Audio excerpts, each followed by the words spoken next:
The story began at night. A couple of lovers and their dog were standing over a manhole because the girl had dropped her phone there. The guy called his girlfriend to find the phone, and it was under a manhole. When he opened it, he saw that the device was lying in frog eggs. No matter how disgusted I was, I had to get the phone. The guy reached for it and screamed. He pulled out his phone, his face showing surprise and fear. Slimy eggs stuck to his hands and the device. They seemed to be devouring the boy's body. The girl screamed in fright.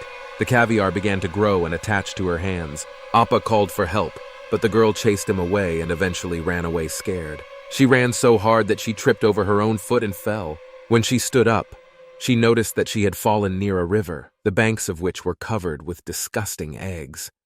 The events moved to the bus, where the young man looked at the time on his phone and waited for arrival in Seoul. It was the first day of the school trip and his first day in the capital. Despite the boring 2-hour ride, he was in a good mood because Soyon, a beautiful dark-haired girl, sat where he could see her perfectly. At school, Yeon-woo couldn't talk to her properly, so he didn't want to waste any time on the trip and invited So-young to go shopping and eat. Yeon-woo blushed heavily when he was called from the front. It was Kim Ju-bin, a friend of his who was a fan of Oki, who noticed the unhealthy look on his face and offered him some gum. A girl blogger interrupted their conversation. She pulled out a tripod with a phone and told them to wave if they wanted to be featured on her blog. The third-grade class of Chang'an School waved in unison for the Hong Kong TV blog. It was a small class, taking up only half the bus. Blogger Hanmi filmed their every move wherever they went. Even the class teacher managed to catch a few words for VTube. The teacher said they would stop at a park to rest. Everyone stood next to Hanmi and took pictures for the blog, but Yeon-woo stayed away. His head was filled with dubious thoughts.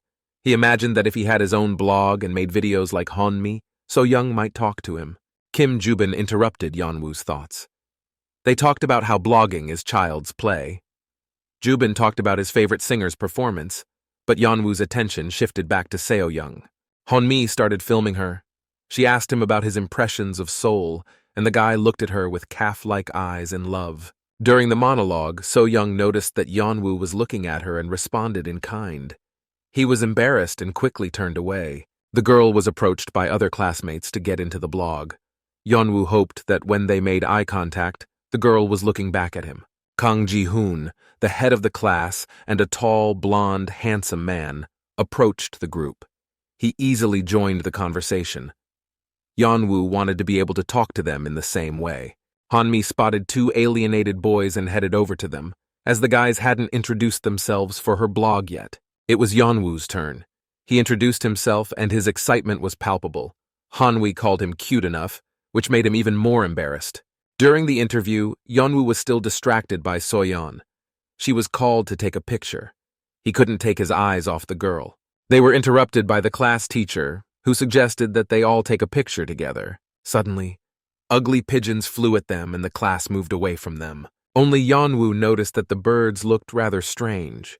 Blood and what looked like frog eggs were visible from the hatch grate. The pigeon decided to peck at them when suddenly either the hatch or the eggs sucked him in.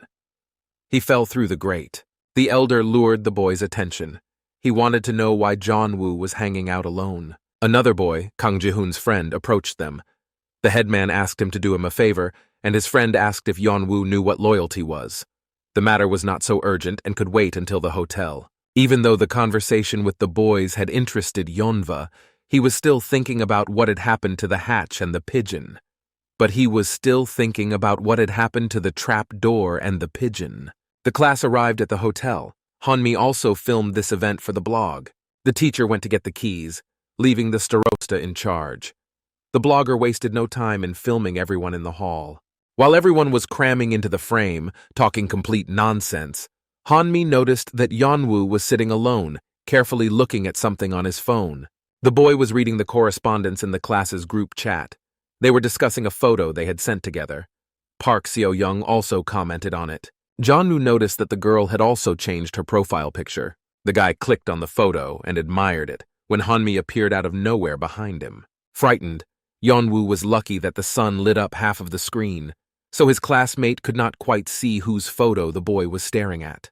However, Hanmi was very inquisitive and asked whose profile Yeon-woo was looking at. because she was not satisfied with the answer, no one's.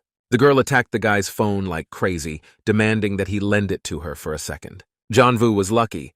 Hanmi was taken away to film her classmates preparing for a talent show. As she left, the girl said she would talk to Jeonwoo.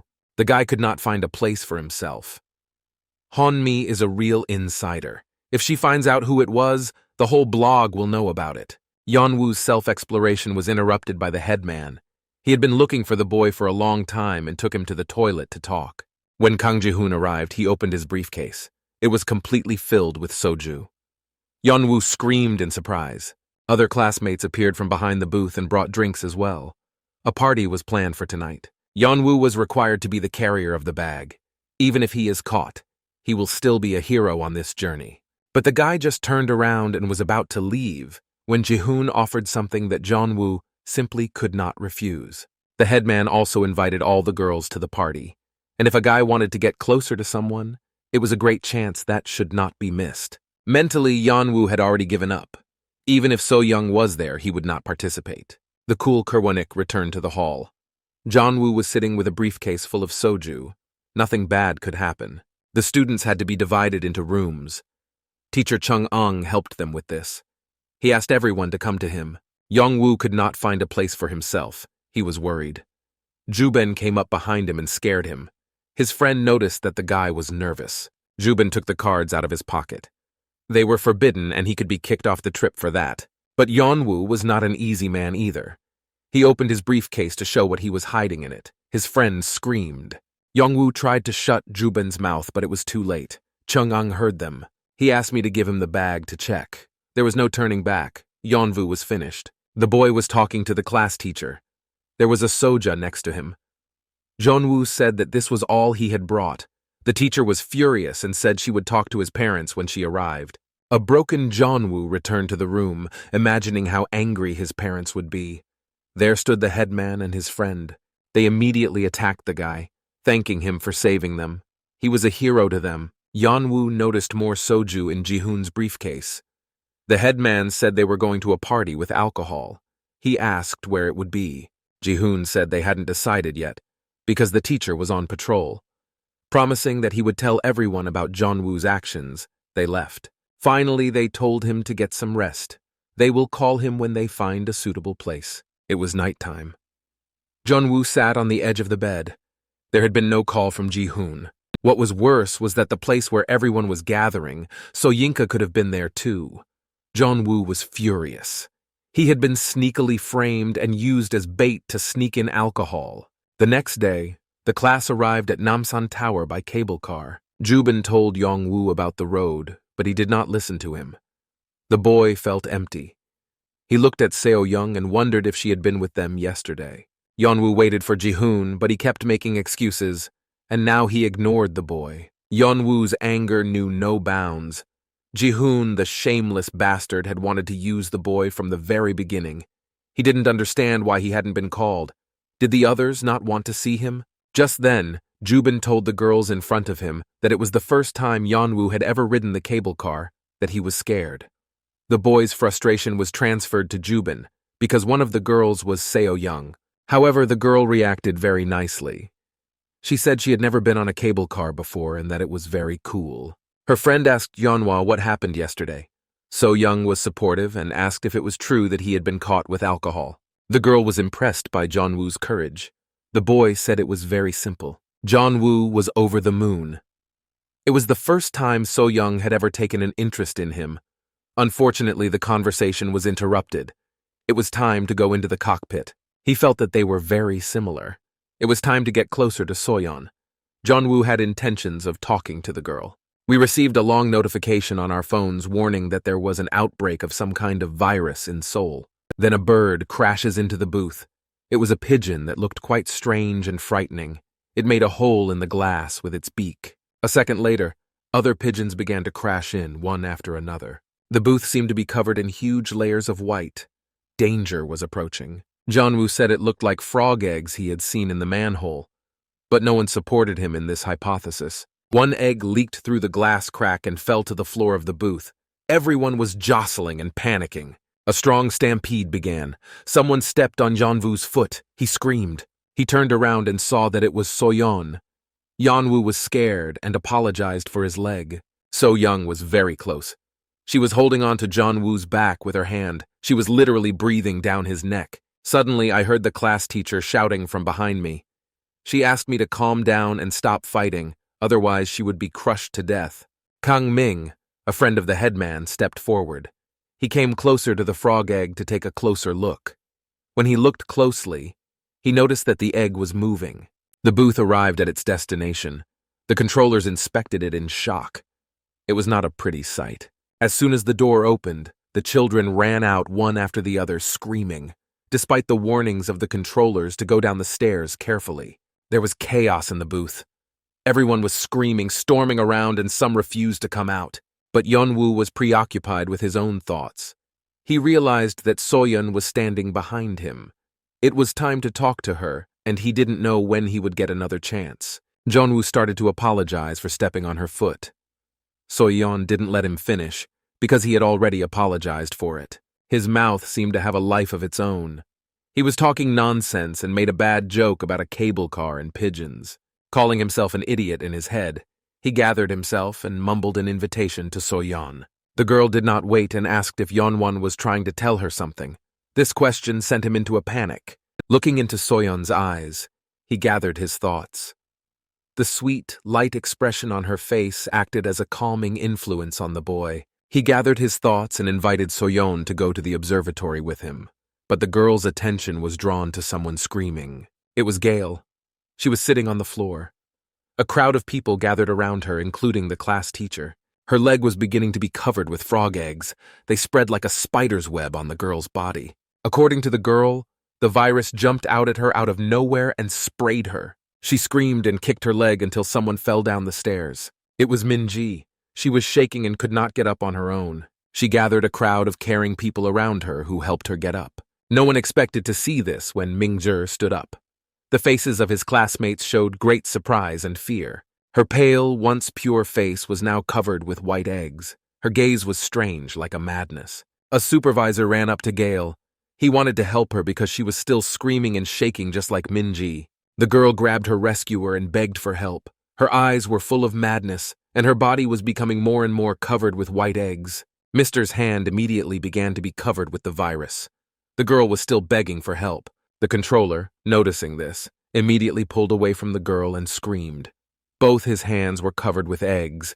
He was as scared as she was. In shock, he started running around like a madman. Other workers ran away from him in terror and screaming. His hand was completely covered with the virus. Others, who had not yet managed to leave the booth, watched with horror in their eyes. The classmates decided to close the cubicle as soon as possible to prevent the virus from reaching them. The headman, who had closed the door, held it with all his might. Hanmi asked what was happening because she could hear Gale's screams. The sight made my blood run cold. Gale was lying in a pile of eggs as if a huge spider wanted to completely wrap her in its web. Hanmi was worried about her friend. She wanted to break out of the booth and help her. Ji-hoon stopped her. The girl was being reckless. He yelled at Hanmi. Didn't she realize that the virus was spreading through her? Gale looked like a monster.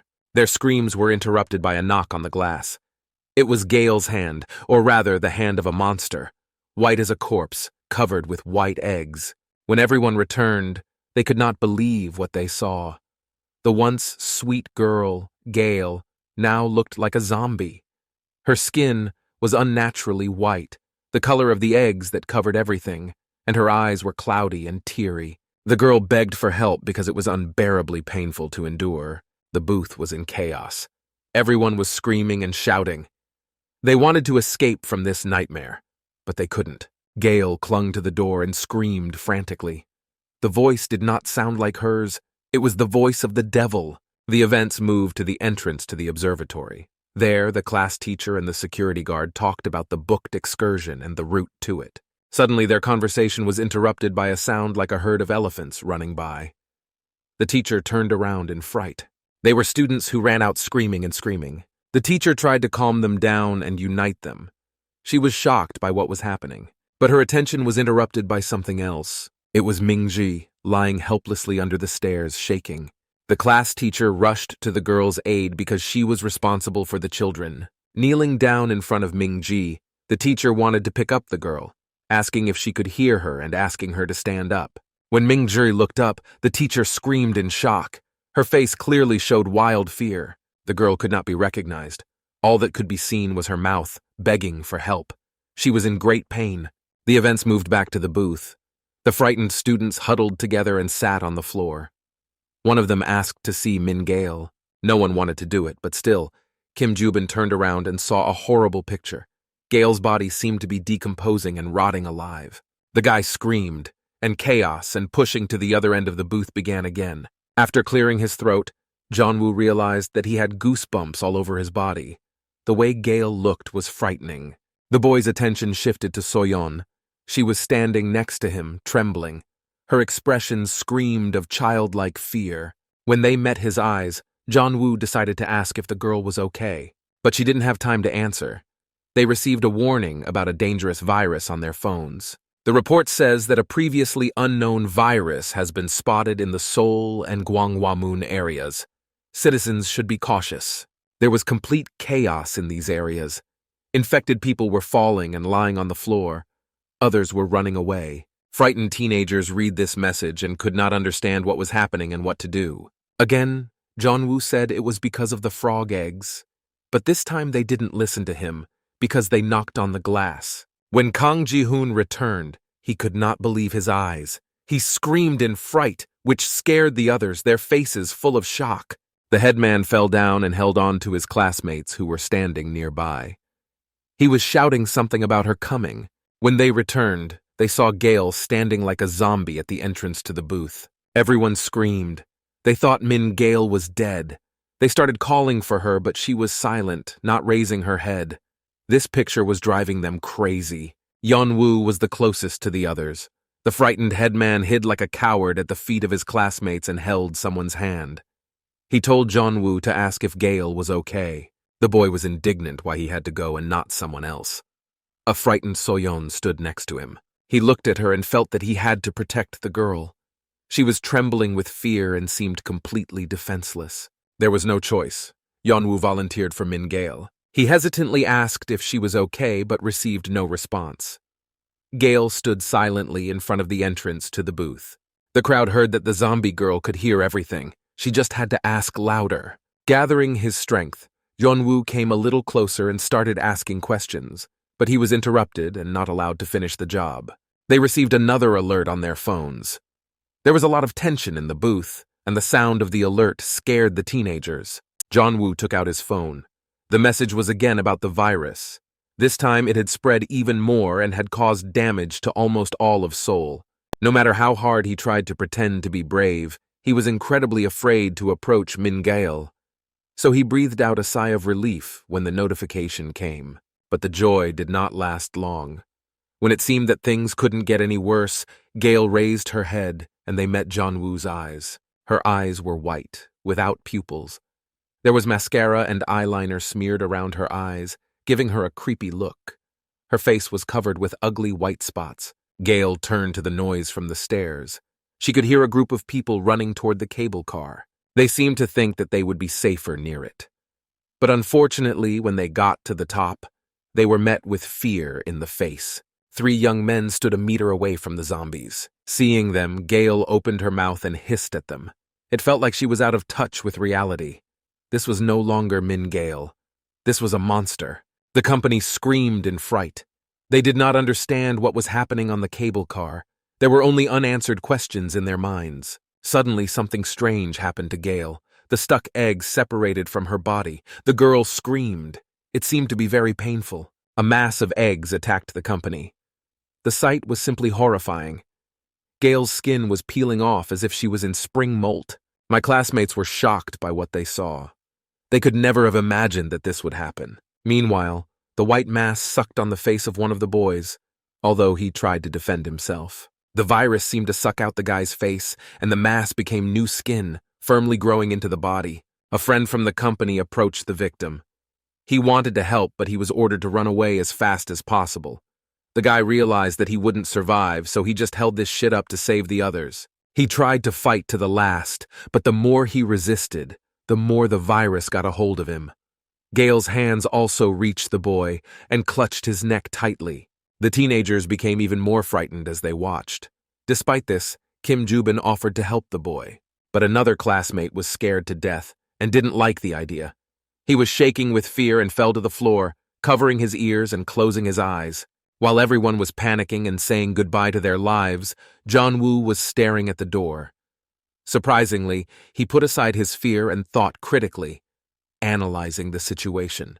The boy realized that it was not Gale. It was a monster, and she was unlikely to wish them well. To protect himself and his friends, Yeon-woo knelt down so that the zombie wouldn't see him and locked the door. Now no one could get in. His classmates were surprised by this heroic act, although some of them may not have understood why he did it. Yeon-woo realized this and began to explain that it was better to close the door so that the monster would not open it when he was done with the company and wanted to find new victims. Suddenly, a guy, scared to death, was banging on the door. His screams frightened Yeonwoo, who was standing right in front of him on the other side of the door. The guy begged to open the door and let him in. His look was terrifyingly frightening, but the monster was approaching him. The zombie became even bigger. Gale was unrecognizable. The guy started pulling the handle in a panic and praying for Yeon-woo to open the door. It was a matter of life and death. His classmates huddled in a corner, but Yeon-woo remained in the city and thought about what decision to make. He realized that others were obeyed by fear. He was the only one who was thinking critically, so Yeon-woo could not endanger others and did not open the door. At that time, the monster got to the boy and bit him on the elbow. There was no chance of escape. Yeon-woo stood in front, blocking his classmates. It was very loud in the booth. It was as if the class was watching a horror movie, but it was happening in reality. The poor man's blood splashed across the glass, accompanied by a nasty crushing sound, as if someone wanted to make orange juice. The sight was so disgusting that even the boys turned away and screamed. No one wanted to see it. Meanwhile, the victim was almost completely consumed by the monster. It was the guy's last scream before he died. It looked like quicksand. The poor man was being sucked in by the mass and slowly sank to the bottom. The more resistance there was, the stronger he sank into the mass. Yeon-woo's body was covered in cold sweat. The blood ran cold in his veins. They will never forget what happened. It was a nightmare come true. The most terrifying thing was the monster's face. All that was left of Gale was her beautiful black hair and a neat nose. The zombie monster stood up. There were so many masses on the girl's poor body that she was lying on the floor, revealing a view of her bony spine. Yeon-woo looked the monster in the eyes. He could not believe that Gale was no longer with them. Unfortunately, the monster noticed them and screamed, letting them know that they were the next victims. His classmates clung to Yeonwoo as if he were their last hope. He was still blocking the classroom and Soyon, and she clung to him as well. The monster seemed ready to attack them, when his attention was drawn to the sound of the door opening. Other tourists were climbing the stairs. Shocked, they began to scream, which attracted the attention of the zombies. The second the monster attacked them, it found more victims. There was silence. The stairs were covered with blood mixed with mucus and eggs. The picture resembled an apocalypse. My classmates were sitting in the corner. For a minute it seemed that everything was over and the monster was gone. Like here, a pigeon on the wall started moving, which attracted the attention of teenagers. The whole class was shaking so much that the whole booth was vibrating. Suddenly the pigeon screamed loudly. It had been considered dead for a long time, just like Gale. Would the nightmare repeat itself? This thought flashed through Yeon-woo's mind. It made his face look very scared. One of my classmates shouted why this was happening to them, and the headman covered his mouth so that he would not be heard. The class heard a noise coming from the stairs. Was it the monster coming back? They whispered what they would do if the zombie monster came back, and the panicking classmate was gagged even harder to keep him quiet. The teenagers were trembling and waiting for the monster to come back for them. The sounds began to fade and move away. It looked like Min Gale had left. The danger seemed to be over. I heard someone whimpering from behind the booth. It was Hanmi. The girl cried because she blamed herself and the whole class. She thought that Gale was dead because of them. They could have saved her. The headman, Kang Ji-hoon, immediately yelled at Hanmi. How could she say such a thing? Didn't she see what Gale was doing to the others? He said that if Yeon-woo hadn't closed the door, they would have all died long ago. It seems that they had chosen the wrong headman. Just then, after clearing his throat, Kim Jubin noticed something. His attention suddenly shifted to the ceiling of the booth. He grabbed the hatch on top with his hands and tried to open it. Fortunately, the guy's height allowed him to reach the ceiling. The class watched in bewilderment until Jubin fully opened the emergency exit. The guy started to climb out. The headman yelled at him and told him to stop. Jubin didn't understand why he shouldn't get out of the booth. After all, there was no telling what would happen if Gale returned. While she was gone, he had to get out of danger. But the Starosta insisted on his point and said that they would not be able to escape from her. Yeonwoo's attention turned to Soyon. The girl was shaking, hugging her knees, and her eyes were staring into space. It was clear that she was very scared. Despite this, Soyoung noticed that Yeonwoo was staring at her and put him down.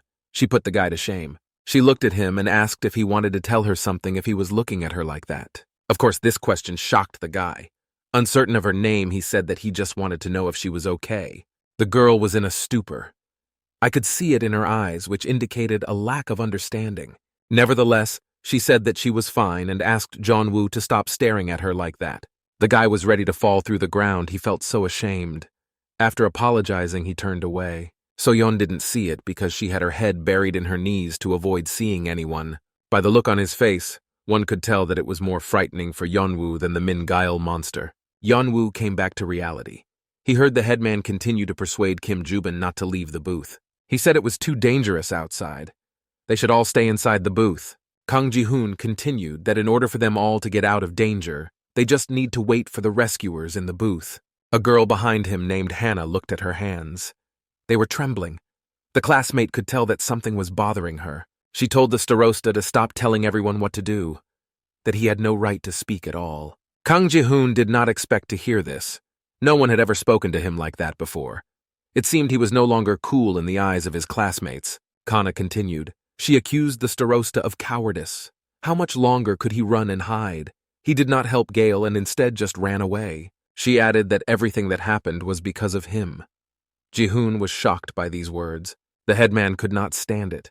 He stood up and wanted to attack Kana. She had no right to accuse him like that. It was good that Kim Jubin held him back. But this did not stop Hannah. She continued to accuse Ji-hoon of preventing her from helping Gale. The headman was not spared. The girl turned on Yeonwoo. She accused him of closing the door when he felt afraid, even though the class had not asked him to do so. She looked and sounded crazy, blaming everyone for the situation. Her eyes were crazy. Kang Ji-hoon was seriously angry. He was outraged by Hannah's accusations, even though she had done nothing to defend them and had remained silent the entire time. Jubin had a hard time holding the headman. Ji-hoon shouted loudly at Hannah to stop blaming him for everything, because they had been through it together. Hanmi stood up for her friend. She ordered everyone to stop, but the Starosta did not stop. He said that if Hannah was so good, she should leave now. She did nothing but talk. Suddenly, Ji-hoon fell silent. Everyone stopped talking and stared at Hannah. Soyeon asked if the girl was okay, and then a soft whimper was heard. The Starosta was outraged because she started the quarrel, and now she's using her girlish ways to make the guy the offender. Suddenly, everyone screamed. They were frightened by the sound coming from the booth. It turned out that it was just a radio. The voice of a rescuer was coming from it, asking if there was anyone in the booth. The connection was poor, and the radio was broadcasting individual words that barely formed a logical sentence. The still frightened teenagers did not immediately realize what was going on. They stayed away from this monstrous machine. The radio again said that the control room was talking to them, and the connection was cut off. Although the class didn't say a word, their screams gave a sign that there were people in the booth. The cable car began to descend back down. The teenagers exhaled a happy sigh. On the way back, Hanmi was chatting in the class group chat. She asked if everyone was safe, but no one answered her. The girl said out loud that no one was answering. She did not know what to do. Yeonwoo looked at Soyoung again. They were not standing too close. The guy noticed that she started crying too, with her hands over her eyes. Soyeon muttered Min-gail's name under her breath and said how sorry she was for her friend. She didn't deserve this. Hanmi noticed her friend's condition and threw her arms around her. Soyoung asked if the others were okay. Yeonwoo was watching the scene. Hanmi assured him that everything would be fine, and Yeonwoo looked down and wished he had been the one to hug Soyoung. The Starosta, watching this picture, asked if they really had time to worry about others, thus putting himself in danger of starting another quarrel. Kang Ji-hoon continued. He said they didn't even know what was happening downstairs. When they came down, Ji-hoon would go straight home. But his monologue was interrupted by the sound of the cable car. Everyone looked up. Something bad must have happened. The cable car stopped. The cabin was rocking from side to side from the rather abrupt stop. The teenagers were shocked. They did not understand why the cable car stopped, why it did not continue to descend. Kim Joo-bin and Yeon-woo grabbed a radio. They shouted into the receiver that the cable car had stopped halfway, but no one answered. Suddenly I heard a noise from above again. The sound was like a squeak, very sharp and piercing. A miracle happened, because the cable car started moving again and seemed to continue descending. The class's life was shortened by such adventures by 10 years. Finally, they saw the building. This meant they were almost at the city. Suddenly, my classmates changed their faces again. As they approached, they could see that the entire building literally consisted of white mass. There was so much of it that it was leaking out of the doors and windows. The teenagers no longer knew or wanted to leave the booth. After all, downstairs, right at the exit of the cable car, monsters were waiting for them, chained to the floor and walls. All the corridors and passages were covered with monster bodies. The fear of approaching was exacerbated by the fact that the white mass on the building began to move. The teenagers had nowhere to run. It was a good thing the booth was closed. One of the lying monsters started to get up. Perhaps the frog eggs were acting as eyes, because it is not clear how the blind monster noticed the cable car in the distance. Yeonwoo was the first to notice the monster. Fear seized his body again and shivers ran down his spine. The monster raised its face and screamed as if greeting new victims. There were no eyes on it, only a huge mouth. Yeon-woo was thinking of a plan in his head to save themselves. Suddenly, he and the rest of the class were shaken in different directions.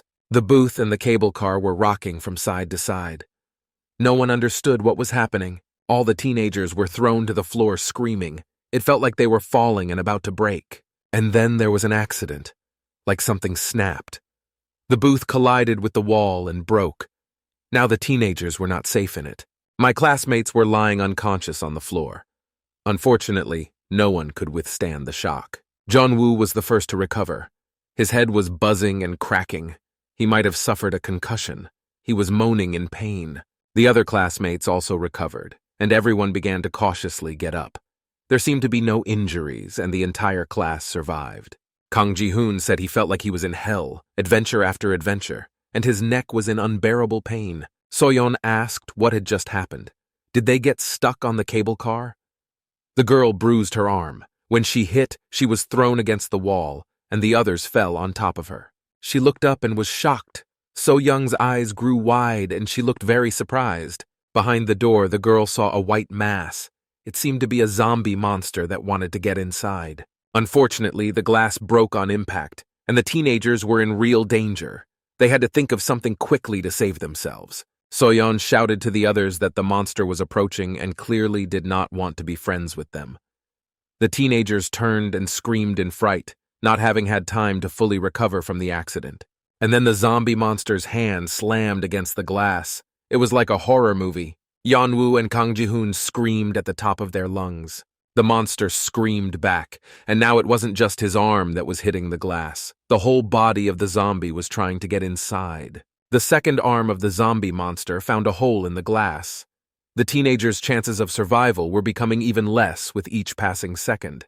The hole was breaking, and the monster's body was penetrating more and more. A white mass fell from the zombie monster to the floor. It looked like a highly heated marshmallow on a fire falling from a stick. The teenagers reacted immediately and ran to the other end of the booth as fast as they could. At the same time, the monster's body was making its way more and more inside the booth, making a very disgusting sound of mucus. As soon as the zombie monster's head got inside, it fell to the floor. It seems that the frog egg virus was eating away at the bones, so the monster's body couldn't hold itself up. The headman, Kang Ji-hoon, broke the glass of the booth with his foot in fear. It seems he wanted to escape from the other side of the cable car, but at that time, something happened that scared Yeonwoo even more.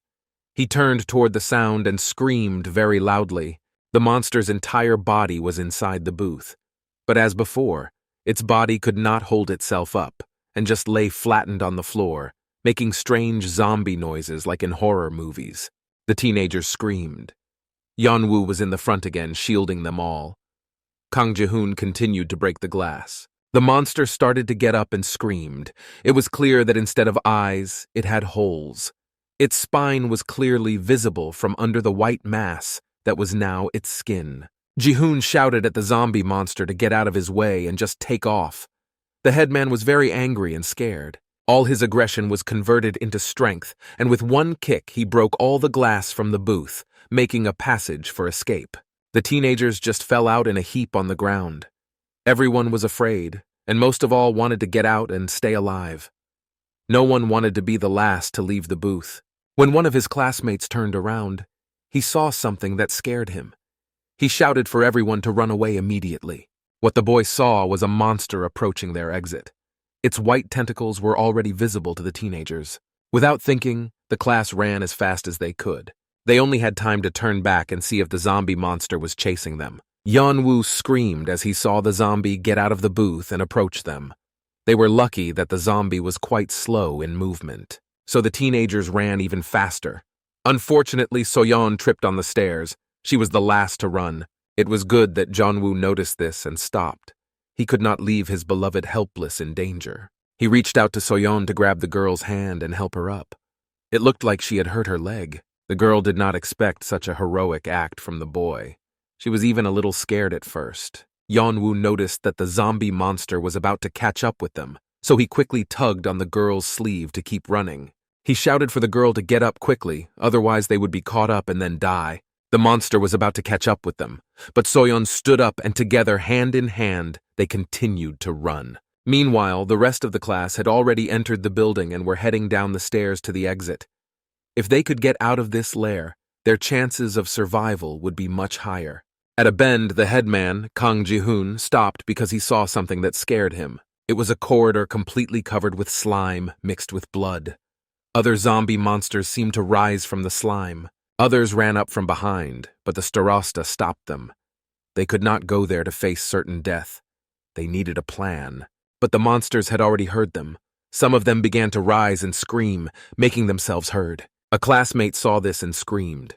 Adrenaline mixed with fear, and this violent mixture spread through the body, through the blood. At the same time, So Young and Yeon-woo were still running down the stairs from the zombie monster by the hand. The girl was very scared and did not want to let go of the boy. Suddenly, she stopped and swallowed loudly. The girl asked Yeonwoo to wait a moment. The boy turned and looked at her in puzzlement. He did not understand what could be so important when it was literally a matter of life and death. But when he looked down, he was very surprised. Yeon-woo saw that Soyeon's leg was reddening at the knee. She was moaning in pain and could not continue to run at this pace. He asked if she was okay. When he looked closer, he saw that her knee was not only bruised but bleeding. It looked like Soyeon had hurt herself badly when she fell on the stairs. Jeon-woo began to apologize to the girl, thinking it was all his fault. The girl tried to calm him down, because in her opinion, it happened when they were running away from the cable car. She said that Jeon-woo shouldn't have worried. She added that she was very grateful for the guy's help. It was really valuable to her. Of course, the guy blushed at these words, because at the time he was just doing what he thought he had to do, not thinking about what a hero he was in the eyes of the love of his life, Soyeon. Suddenly, their conversation and rather sweet moment was interrupted by the sound of someone climbing the stairs and a loud scream. It was their classmate. He was running like crazy and shouting to his friends to run away too. Behind him, the headman, Kang Ji-hoon, was running. He yelled at the guy in front to shut up or he would kill him on the spot. Yeon-woo asked why they were coming back. Ji-hoon explained that they couldn't get down to the first floor. It was hell. Kim Ju-bin added that there are also monsters there, and there are a lot of them. The class did not stop and kept running. Their plan had failed, and it looked like they would never get out of the building. They went up to the floor where Jeonwoo was burned with soju. The room looked as if it had just been cleaned. For a second, it seemed that the nightmare was a dream. The teenagers stood cautiously at the entrance to the room. From previous experience, they were afraid to go in right away, so they first carefully examined everything. Everything looked very safe. which was actually alarming because on the other floors everything was covered with a white mass of zombie monsters. Was this really a chance for salvation? Meanwhile, the monster that had been chasing them out of the booth was crawling down the stairs. It smelled blood and followed the trail. Like that shark, his appetite became animalistic at the smell of blood. Soon, he would reach the teenagers. In the meantime, the class decided to take a breather in a safe room and think about their next plan of action to save them. Hannah managed to get through to her mom. She cried into the phone and said she didn't know what to do. She couldn't reach her teacher either. Kim Joo-bin was texting the news on his phone and saying that it was all about monsters on the internet. The head man, Kang Ji-hoon, told him to call 119 because he couldn't get through. Joo-bin's face changed dramatically, as if some new idea had come to his mind, or he heard something strange. Joo-bin went to the windows. The head man, Kang Ji-hoon, asked where he was going, but the boy abruptly told him to close the window because chaos had started. Outside the window was a parking lot. The cars were covered with a white mass. Apparently, the drivers inside were also turned into zombie monsters. As Kim Joo-bin got closer, he saw that some of the drivers were trying to get out of the car, but the white eggs were stuck to them. If they were infected, it meant the end and the drivers would turn into monsters. Meanwhile, Yeon-woo also called his worried mother. He said that he was trapped in the cable car building on the second floor and could not get out. His mother said that she and her father had just left and asked him to be careful, to sit quietly and not to go anywhere. But the boy's attention was drawn to Soyon's cry of pain. Her friends gathered around her. Hanmi had a small first aid kit with her and tried to provide Soyon with first aid as much as possible in the apocalypse. Yeon-woo watched what was happening from under his cap. He didn't want the girl to notice that he was watching, but he was nevertheless very worried about So-young. The girl's wound was burning and bleeding badly, but she was holding on. She was pleased that her friends were taking care of her. Suddenly, Yeon-woo's lovemaking was interrupted by another classmate who pushed the boy and asked if he had any change or coins. Joo-ben wanted to use the vending machine, but he didn't have any change on him. The guy asked Yeon-woo if he wanted anything, but he was refused. Joo-ben was shaking violently. It was as if he had a fever. Yeon-woo noticed his friend's condition and asked if he was okay. He got a hysterical response. The guy felt bad. Not everyone could stay calm in such a dangerous situation. Kim Joo-bin began to curse the day he came on this school field trip. Now he would have stayed at home and watched the live broadcast, and he wished he hadn't agreed to the adventure with the class. The guy continued to monologue about how bad he felt. However, Yeon-woo's thoughts were interrupted by the fact that he really thought he was going to die. But instead, the young man was able to save his beloved Soyon. The thought of saving the girl warmed his soul at this difficult moment, especially the fact that Soyon thanked him for what he had done. Suddenly, the boy's attention shifted to the floor again. It seems that he had noticed something strange and dangerous again. Looking closer, Yeon-woo noticed traces of blood on the floor. It was Soyon's blood, and the drops led directly to the second floor where the teenagers were hiding. Yeon-woo followed these traces and concluded that the girl was grieving. Walking further, he realized that Soyon had been bleeding all the way to the shelter, leaving traces behind her. When he went out into the corridor, he saw a white mass of mucus blocking his way. Looking up, the boy turned pale. He saw something terrible in front of him. What the young man saw was a huge white zombie monster standing a few meters away and breathing right into his face. The guy froze in fear, although he had to act immediately and run away. Time was running out. The situation was critically dangerous. At the same second, the monster abruptly attacked the boy with its ugly white body. Meanwhile, on the second floor, the teenagers screamed in fear. They must have seen what happened to Yeon-woo. Fortunately, the boy managed to dodge the monster. The boy reacted quickly enough. But the zombie monster entered the room where the teenagers were hiding and fell to the floor. Turning his head, Yeon-woo screamed in fear. He probably thought he was going to die. But the monster's ugly appearance up close was no less frightening. Without hesitation, the teenagers began to run away, screaming as fast as they could. The monster got up and ran after them too. The zombie was slowly and very difficult to get to its feet. Its white, sticky mass stuck to the floor, which constrained its movements. This gave the teenagers a bit of a head start, so they had time to escape and find a new shelter. The zombie monster growled, making itself known.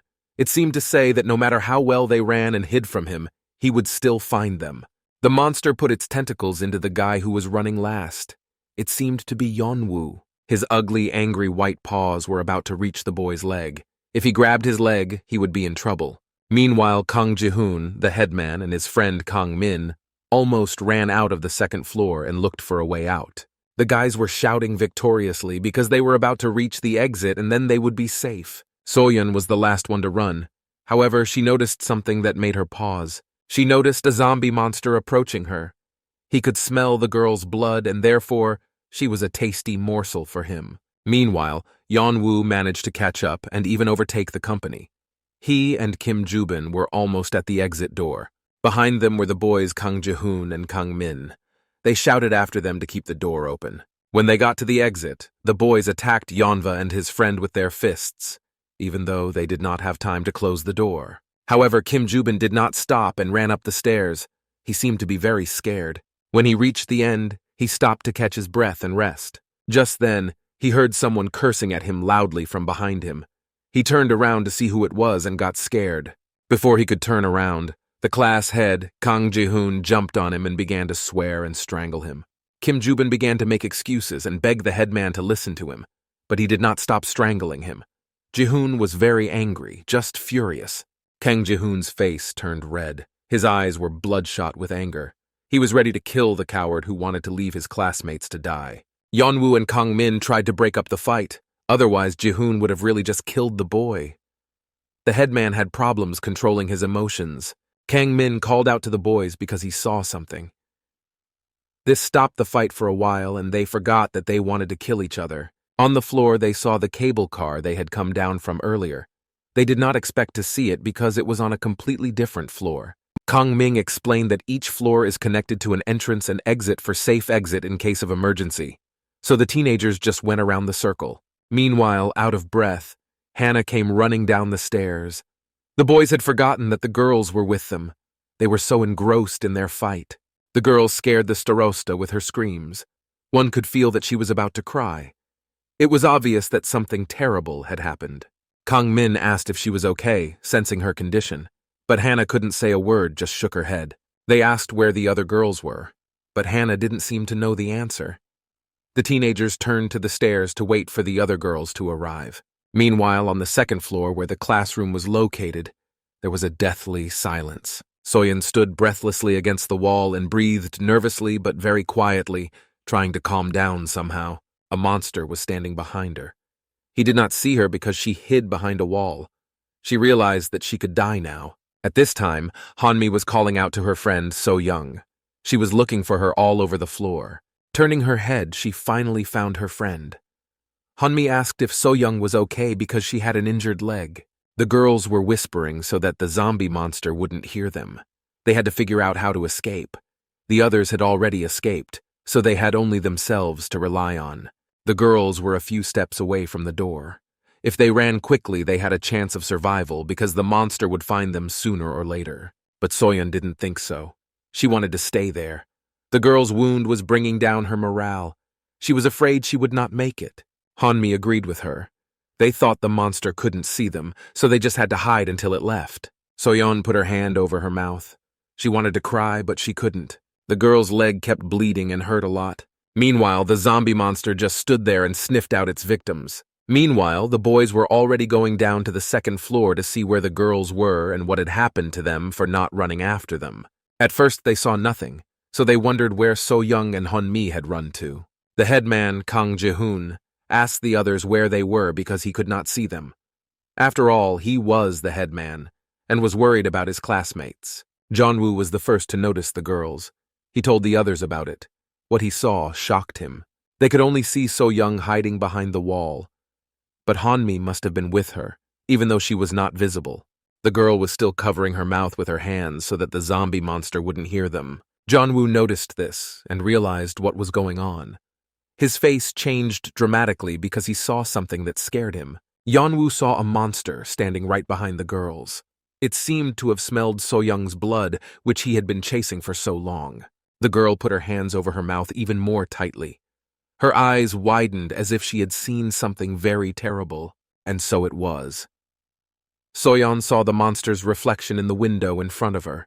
She hoped that the zombie was not so smart and would not look out the window. But her hopes were in vain. The girl only had time to look away when she realized what was going to happen. The monster screamed from the corner of the wall. It sounded like a victory cry, as if the zombie monster was proud to have finally found its victim. The girl was numb. Soyon could not move a finger out of fear, although she had to act immediately because it was a matter of life and death. The monster roared again and wanted to attack and bite the girl. Just then, Yeon-woo ran into the room and screamed at the zombie monster, distracting its attention from the girls So-young and Han-mi. The monster stopped and analyzed what was happening. Yeon-woo ran screaming to the second floor, making more noise so that the zombie monster could hear and switch to the boy. And the young man succeeded, because the monster immediately noticed Yeonwoo. The zombie's attention was quite distracted, as it easily switched from one victim to another. So the girls didn't bother him anymore. The monster ran after the boy. Now Yeonwoo had to figure out where to run to keep himself and his classmates safe. The guy ran as fast as he could, not even having time to turn back. It seems that Yeonwoo was already regretting his actions, but there was no turning back. He had to run away from the zombie monster. Soyon watched what was happening. She saw her rescuer Yeonwoo appear on the floor, followed by a zombie monster. The girl could not believe what was happening. She was about to say goodbye to her life when Yeonwoo appeared out of nowhere and saved her and Han-mi. At this time, the guy was running up the stairs, very professionally avoiding the white slime on the floor. Yeonwoo decided to turn back. He was very frightened by what he saw, which gave him the strength to run even faster, because dying was not in his plans. The monster was exactly half a floor behind him, but he was steadily catching up. It was not that slow. It was as if the boy's fear fueled it. He managed to turn back. The zombie monster was not as agile, which gave the guy a bit of a head start. When he got upstairs, he finally saw an open door. It was the exit. The boy made a circle and ran to the cable car, but from the other side. He had to quickly figure out how to escape and where to hide from the zombie monster. Yeon-woo decides to close the door behind him. He thought it would stop the monster for a while. The guy looks at the closed door and waits to see what will happen. Yeon-woo had a little time to recover. He thought that the zombie monster had stopped chasing him. The guy began to quietly descend the stairs at a calm pace, as if he hadn't just been chased by a huge white monster. Going down, the guy was thinking about everything that had happened.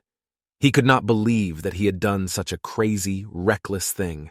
When he got to the floor where the girls were hiding, he called out to his classmates and broke into a run. But to his surprise, the room was completely empty and no one responded to the boy. It scared Yeonwoo. The guy stood there in silence in a stupor, not knowing what to expect and where to go next. He saw a broken pot with some kind of plant and a broken window next to it. When he came closer and looked through the window, he saw something. Outside the window, his classmates were running across the roof of the building. They got out but did not wait for him, not even Soyon, whom he had saved from certain death. He watched the teenagers run away with sadness in his eyes. Did they think that Yeonwoo had been eaten by a monster and had to run away from it too? My classmates took turns descending from the roof of the building's entrance. It was quite high. Soyon was the last to go down. Probably because of her leg injury, she could not run fast, so she was at the end. She noticed Yeonwoo in the window.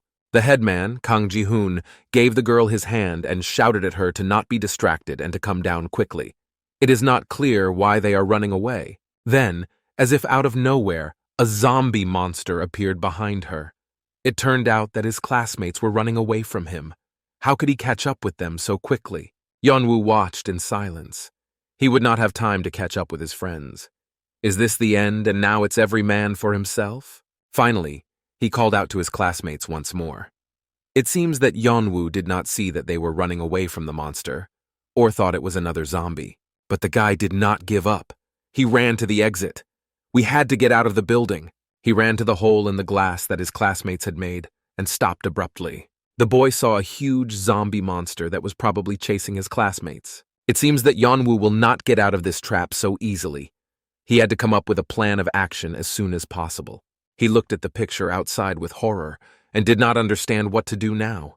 His classmates had left him here alone in this damned trap. There was only one question in his mind that remained unanswered. Why did they leave him? With or without them, Yeonwoo had to get out somehow and save his life. He began to crawl out of the hole in the glass that his classmates had made. But something stopped him. It was something he saw outside. There was no one there. His classmates were gone. Yeonwoo's face changed dramatically from what he saw outside the window. He cried out in sadness. The guy quickly took out his phone and started typing a message to someone. Yeonwoo wrote in the class group chat that he was staying in the building, hoping they would come back for him. He found Kang Min in his contacts. He was often holding his phone and checking the news, so he must have heard Yeonwoo's call.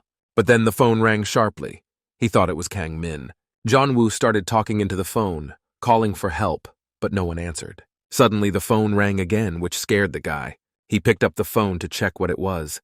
It turned out that it was another danger warning.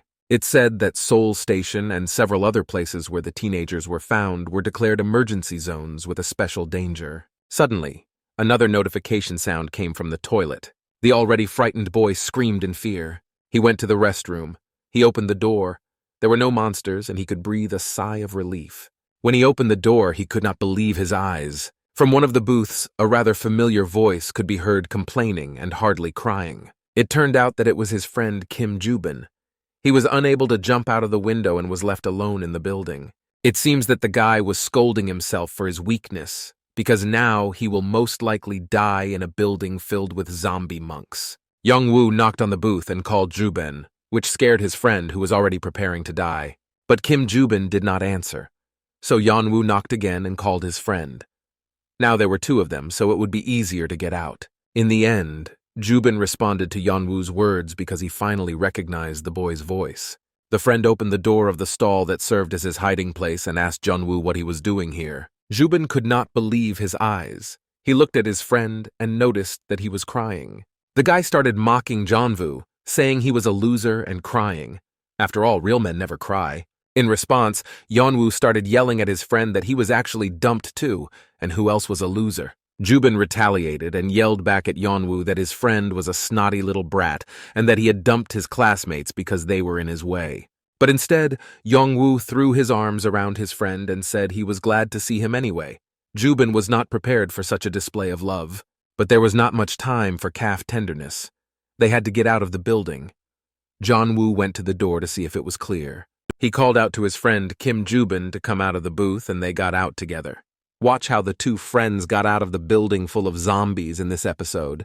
Joo-bin did not like this idea. He said it was better to just close the door and stay inside. Yeonwoo suggested another method, just running away. Joo-bin insisted that his friend go and lock the door, because hell could happen again. Yeonwoo obeyed and went to the exit to check that everything was clear. The guy stopped. Something caught his attention. He looked again at the window and the broken pot. The place where his classmates had run away. A frightened Joo-bin ran up to Yeonwoo. He nervously asked what had happened and how his classmates had escaped.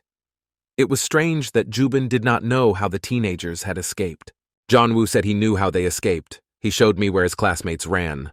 Those moments of the classroom escape ran through his mind again. It was very painful for him. He remembered Soyon's last look, though it was surprisingly quite frightened.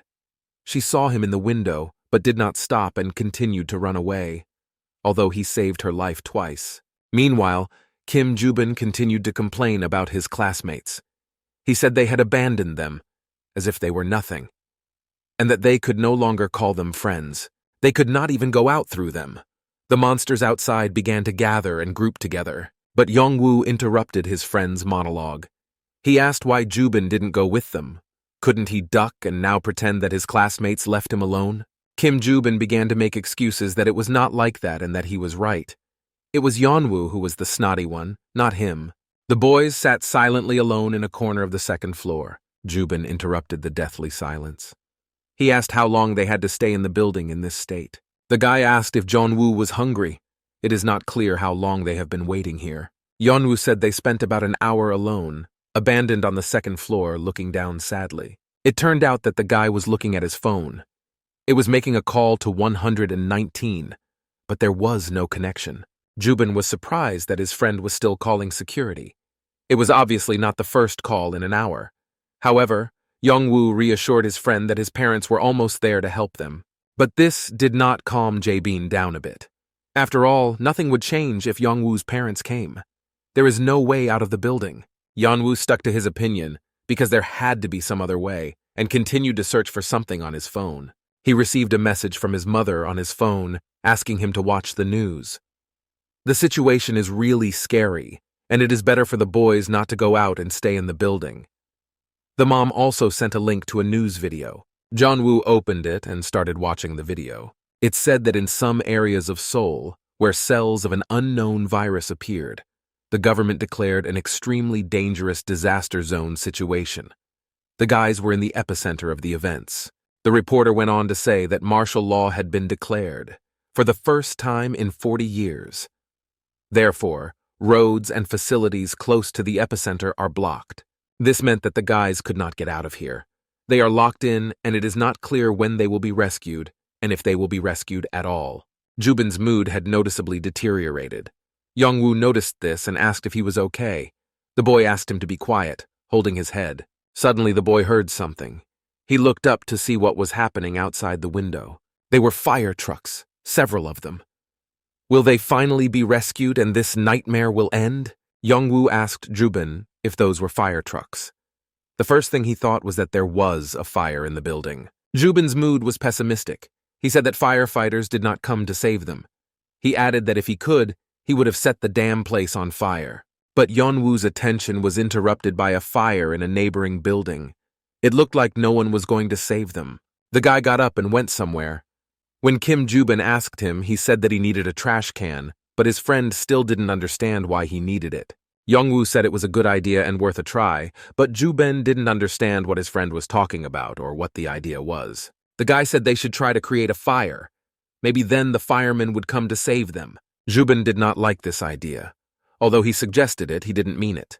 Burning alive was not part of his plans. Yeon-woo began to carefully examine the room in search of a trash can. Finally, the guy found it and started running to find a lighter and set it on fire. Jubin stood behind him and couldn't believe that his friend Yeon-woo really wanted to do that. The guy stuck his hand into a disgusting trash can full of all kinds of scraps in search of a lighter. Yeon-woo even turned on the flashlight on his phone to see everything better and make sure he didn't miss what he was looking for. Jubin didn't stop yelling at his friend. He still didn't believe that Yeon-woo wanted to set the place on fire, but he was convinced that if there was a fire, they would definitely come to put it out. Suddenly, Kim Jubin's face changed dramatically and turned pale. It looked like he had seen something he didn't want to see. Meanwhile, Yeon-woo reached into another trash can and, surprisingly, found a lighter. The boy shouted with joy. His life had regained hope for salvation. The only thing left to do was to set fire to the bucket and wait for the firefighters. Yeon-woo ran to Kim Jubin to share the good news. On the way, he tried to light a lighter, but it seemed to be out of gas, so it didn't work. As soon as Yeon-woo approached his friend, Jubin immediately began to cover his mouth. He looked very scared and nervous, cautiously peeking out from behind the wall. Yeon-woo did not understand his friend's condition and told him to hurry up and move on, but Jubin interrupted him with a strong swear word. It seems that something happened after all. Kim Jubin saw a zombie monster in the doorway, unable to leave.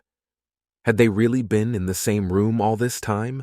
Yeon-woo also leaned over from behind the wall to see what had shocked and frightened his friend so much. The boy's face immediately changed.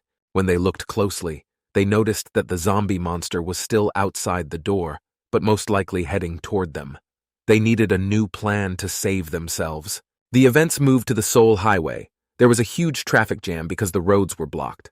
The news showed this highway and said that the government was focused on preventing the spread of the virus. Thanks to videos shot by some isolated citizens, the whole of Seoul was drowning in the apocalypse of this virus. Everything was covered with its white cells, as if a spider was spreading its web. This was the news that Yeon-woo's mother read on her phone on the way to his house. She screamed out in horror and told her husband that it looked like the situation was much worse than they thought. They drove up to the road and stopped because the highway was blocked. Each car was checked by a checkpoint. The boy's mother began to quickly dial her son Yeonwoo, but he did not answer the phone. The father said that there might be a problem with the connection, but that was impossible, because their son had picked up the phone before. At this time, Yeon-woo's pocket was ringing and vibrating loudly. But the boy could not be distracted, because the monster could hear. Luckily, the zombie monster was still standing at the door. The guys had time to come up with a plan. But suddenly, Yeon-woo's face changed dramatically. He opened his mouth and wanted to scream, but he held back. Something seemed to scare him. The zombie monster moved, but it didn't seem to be going after the boys. False alarm. Yeon-woo watched the monster from around the corner for a while longer. In the end, the guy said he didn't think the zombie monster was going to come in. Perhaps if they were quiet, it would go away, and the boys would continue their plan to save the day. Indeed, the zombie monster was standing calmly at the entrance. Kim Joo-bin began to panic and complain about how scared he was when he saw the monster. It appeared very suddenly. Yeon-woo supported him in this, but the boy told his friend Joo-bin that he thought the monster was getting bigger. Yeon-woo went on to say that the white things on his face looked like frog eggs. Then the zombie monster roared. Joo-bin was very frightened and screamed, hoping that the monster did not hear him. Looking closely, the guy really noticed that the blisters that covered 99% of the monster's body, except for the mouth, looked like frog eggs. It was quite disgusting to look at. Joo-bin swore and started making sounds like vomiting. Yeon-woo asked if his friend was okay. My friend shook it off, but he looked very bad. Was his delicate nature really that affected by the frog eggs? Yeon-woo asked again if his friend was okay. Joo-bin assured him not to worry about him. Joo-bin pulled himself together, looked his friend straight in the eye, and asked him again if he was going to set fire to the building, that the firefighters had noticed them and saved them. He asked Yeon-woo to hurry up and finally do something. The guy looked at the almost empty lighter in his hand and began to think about his and Joo-bin's rescue plan. Yeon-woo looked at his friend, out of breath and scared to death, and asked him if he thought everything would be okay. After all, one wrong move, and they would burn in this room. The events moved to the cable car. Everything there was covered with mucus mixed with frog eggs. Suddenly, from behind the booth, Yeon-woo jumped out quietly like a ninja. He landed. He looked around the room in the cable car. He also looked to see if the monster was still standing still. Everything was fine. Time to act now. Meanwhile, Kim Joo-bin stood guard and watched the zombie monster, although he was afraid to even breathe next to it. The boys met and sat down on the stairs. Yeon-woo said he was not sure it was a good idea to start a fire because they could die from breathing in the smoke from the fire. Kim Joo-bin asked what they should do then. Yeon-woo suggested going to the third floor. It looked like the guy had a plan. The plan was to have one entrance and one exit on each floor. The guys were on the second floor. So while one of them is distracting the monster at the entrance, the other one will go upstairs and start a fire on the third floor. Since the cable car was located outside, the sprinkler would not be able to extinguish the fire, and that is why the smoke and fire would only spread. Joo-bin asked who would go upstairs. He thought Yeon-woo's plan was quite reliable, so he had no objections. The boys looked at each other and silently agreed on who would go upstairs to start a fire. Kim Joo-bin stayed behind to distract the smoby monster. He was already feeling sorry for Yeon-woo and cursing him. After all, his friend would definitely brag to the others that he was the one who climbed up, although it was his idea, so he had to do it. You can't envy Joo-bin either because he was one-on-one with a huge, ferocious monster. Meanwhile, Yeon-woo reached the third floor. The lighter surprisingly worked. The boys were lucky. Suddenly something distracted the rescuer. He heard some strange sounds. He looked up to see what was going on, but there was nothing to see. Joo-bin was supposed to take care of it, so Yeon-woo didn't get distracted anymore. He said to himself that he believed in his friend. He had to believe in him and finish his work. There was only a little more to go, and salvation was at hand. Yeon-woo takes a piece of paper from his briefcase and sets it on fire. The next in line was a sack. The boy was getting more and more excited. The fact that he was able to do it gave him confidence, but the joy did not last long. The boy was not allowed to finish the job because a monster suddenly appeared out of nowhere. Yeon-woo was setting fire to it when he heard the familiar roar of a zombie monster. The giant climbed out of the roof of the booth. Its mouth was open as if it was preparing to bite. The boy, seeing this, immediately ran away as fast as he could. He didn't understand whether it was the same monster that was on the second floor or a different one, and now there were two of them chasing the boys.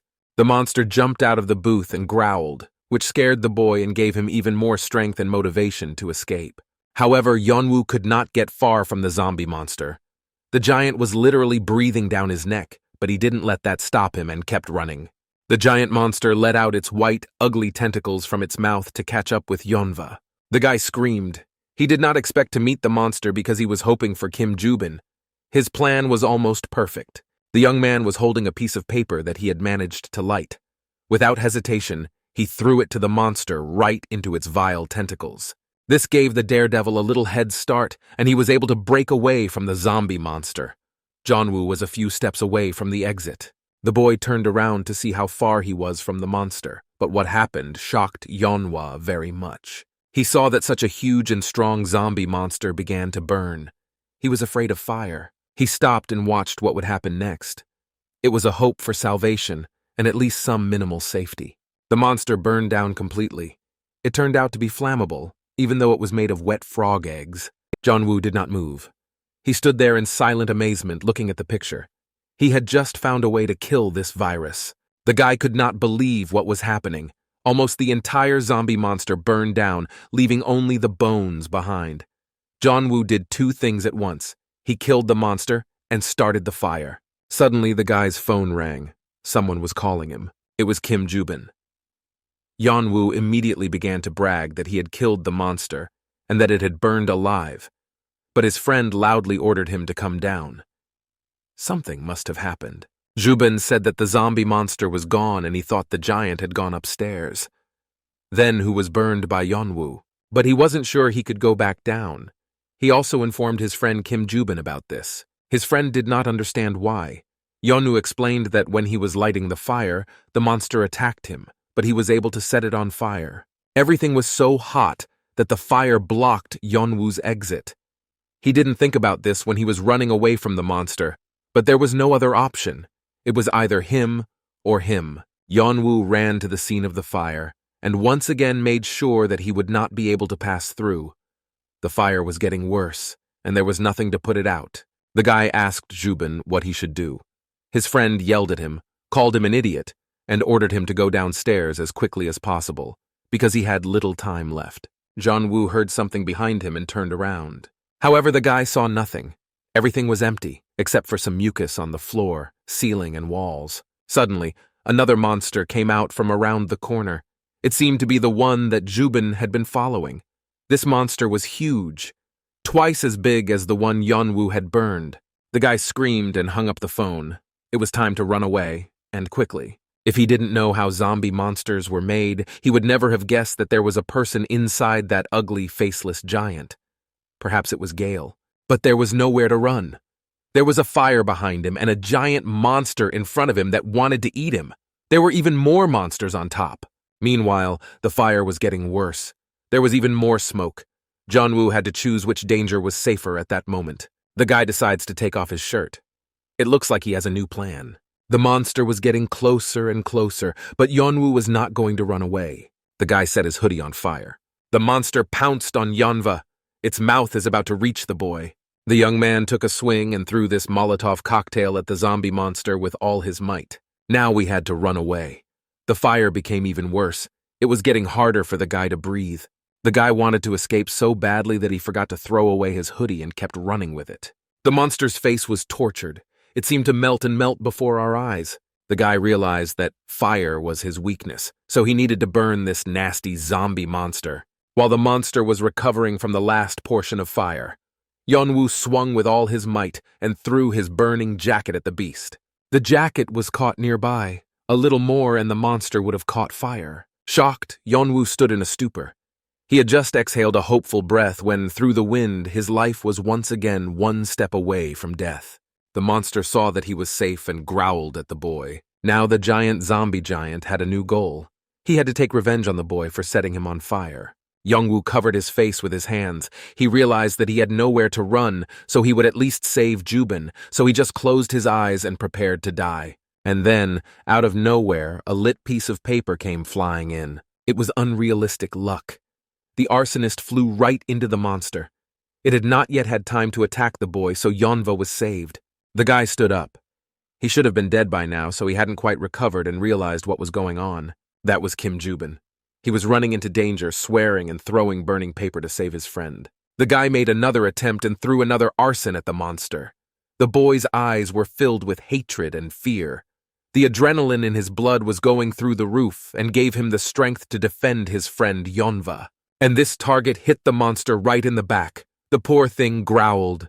"It is painful to be burned alive." Yeon-woo watched in a stupor. He still could not believe that he was alive. Kim Jubin recovered his friend. He yelled at him and told him to run away immediately. Yeon-woo did just that. After all, this monster was twice as big as the previous one, so 2 fires did not deprive it of much power. The boys quickly descended the stairs. The main thing was that the monster did not follow them, and the second floor did not start to burn. The boys ran away screaming as fast as they could. Now they faced 2 dangers, the monster and the fire, which was getting stronger and stronger. Kim Jubin was the first to run.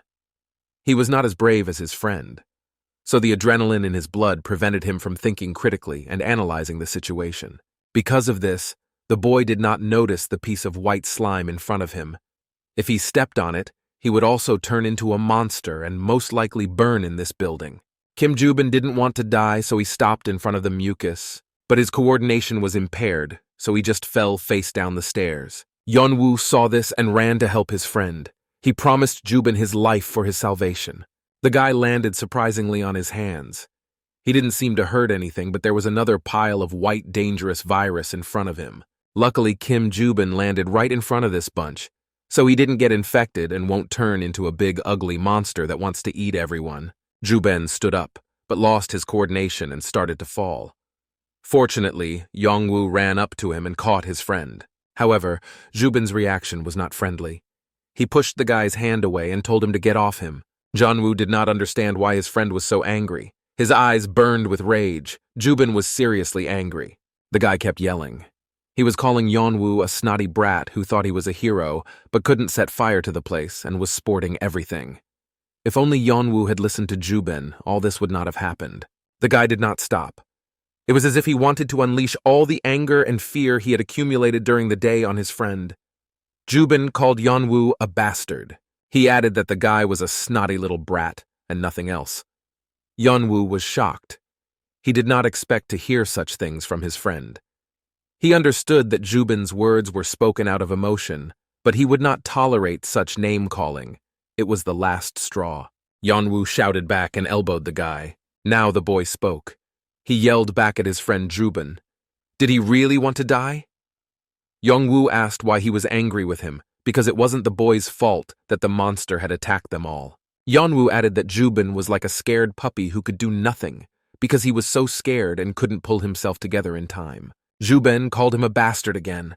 His friend's words had really hurt him, so now he was burning with rage. Jubin did not know how to accept his weaknesses. Jonah's mind was blown. The words just kept pouring out of his mouth, stinging his friend like a bee. He said that Jubin was pathetic because he said that he was the one who abandoned his classmates, when in fact, he was afraid to crouch down and follow them. It was very obvious, but Jubin denied it. The friend called Yeonwoo a snotty little boy and asked him if he thought he hadn't been dumped. The guy started making excuses, saying that he was just a little late, that's all. But Jubin didn't believe him.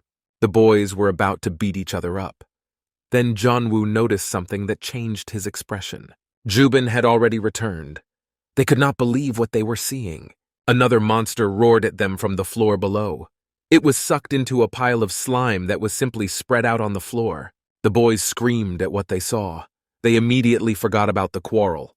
The most important thing now was to run away and save their lives. The monster attacked them, jumping off the ground like a frog.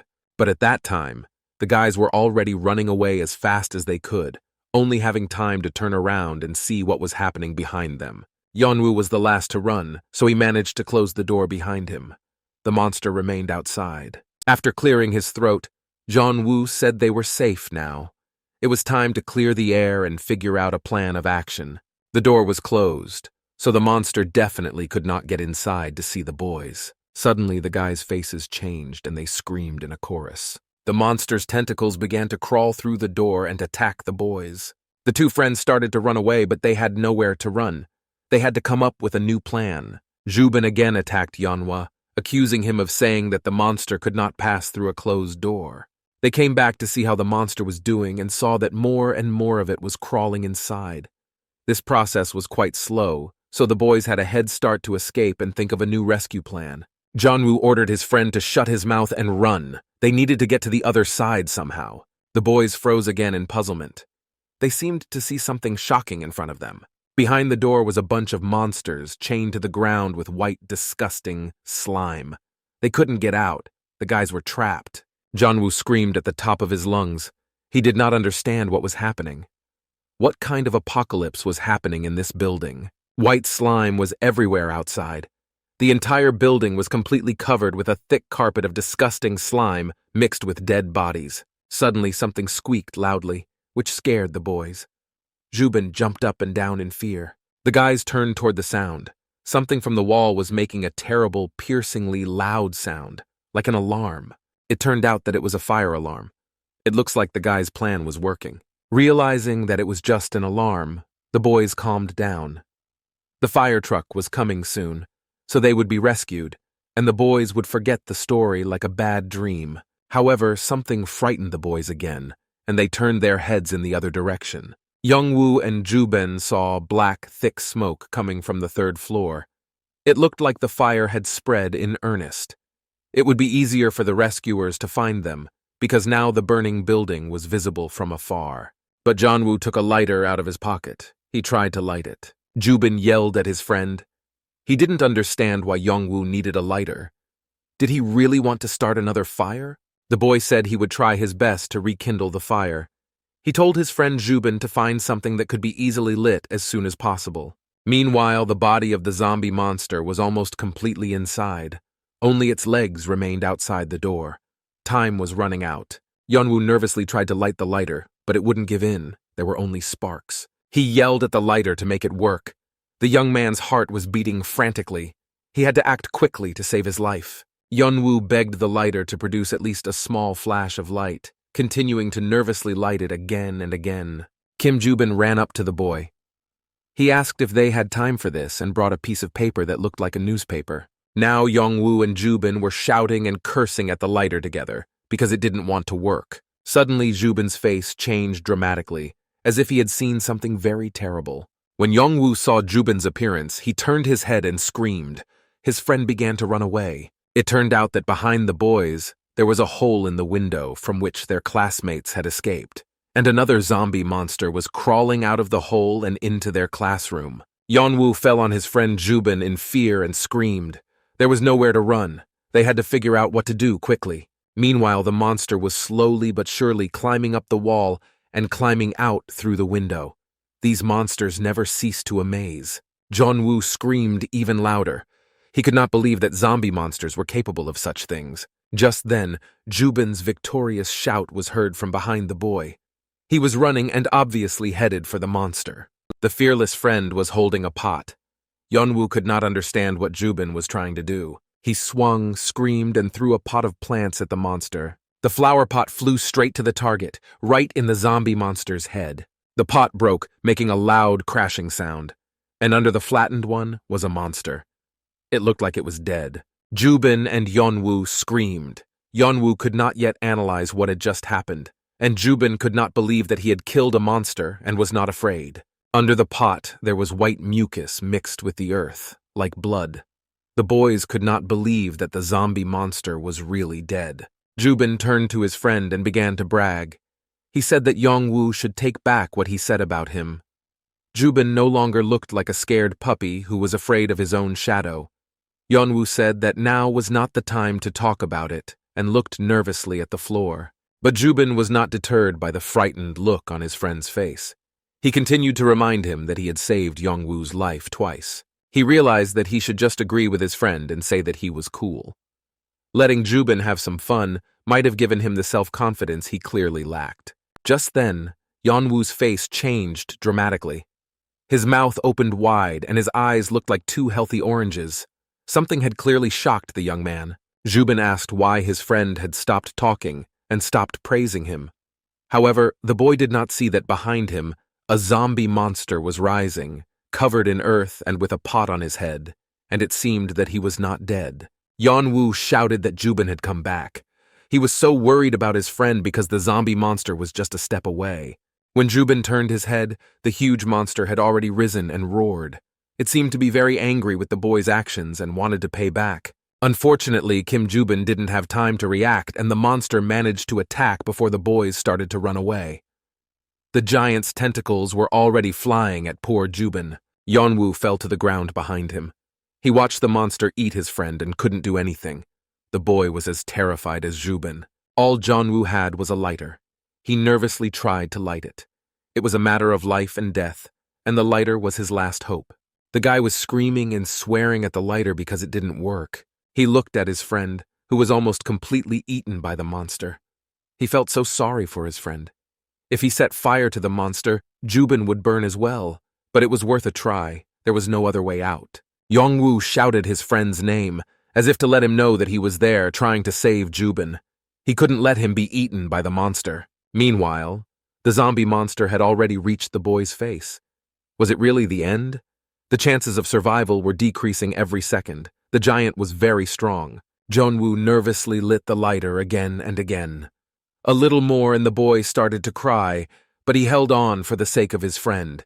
He had to save him at any cost. Jubin's face began to turn white. Frog eggs appeared like pimples on his face.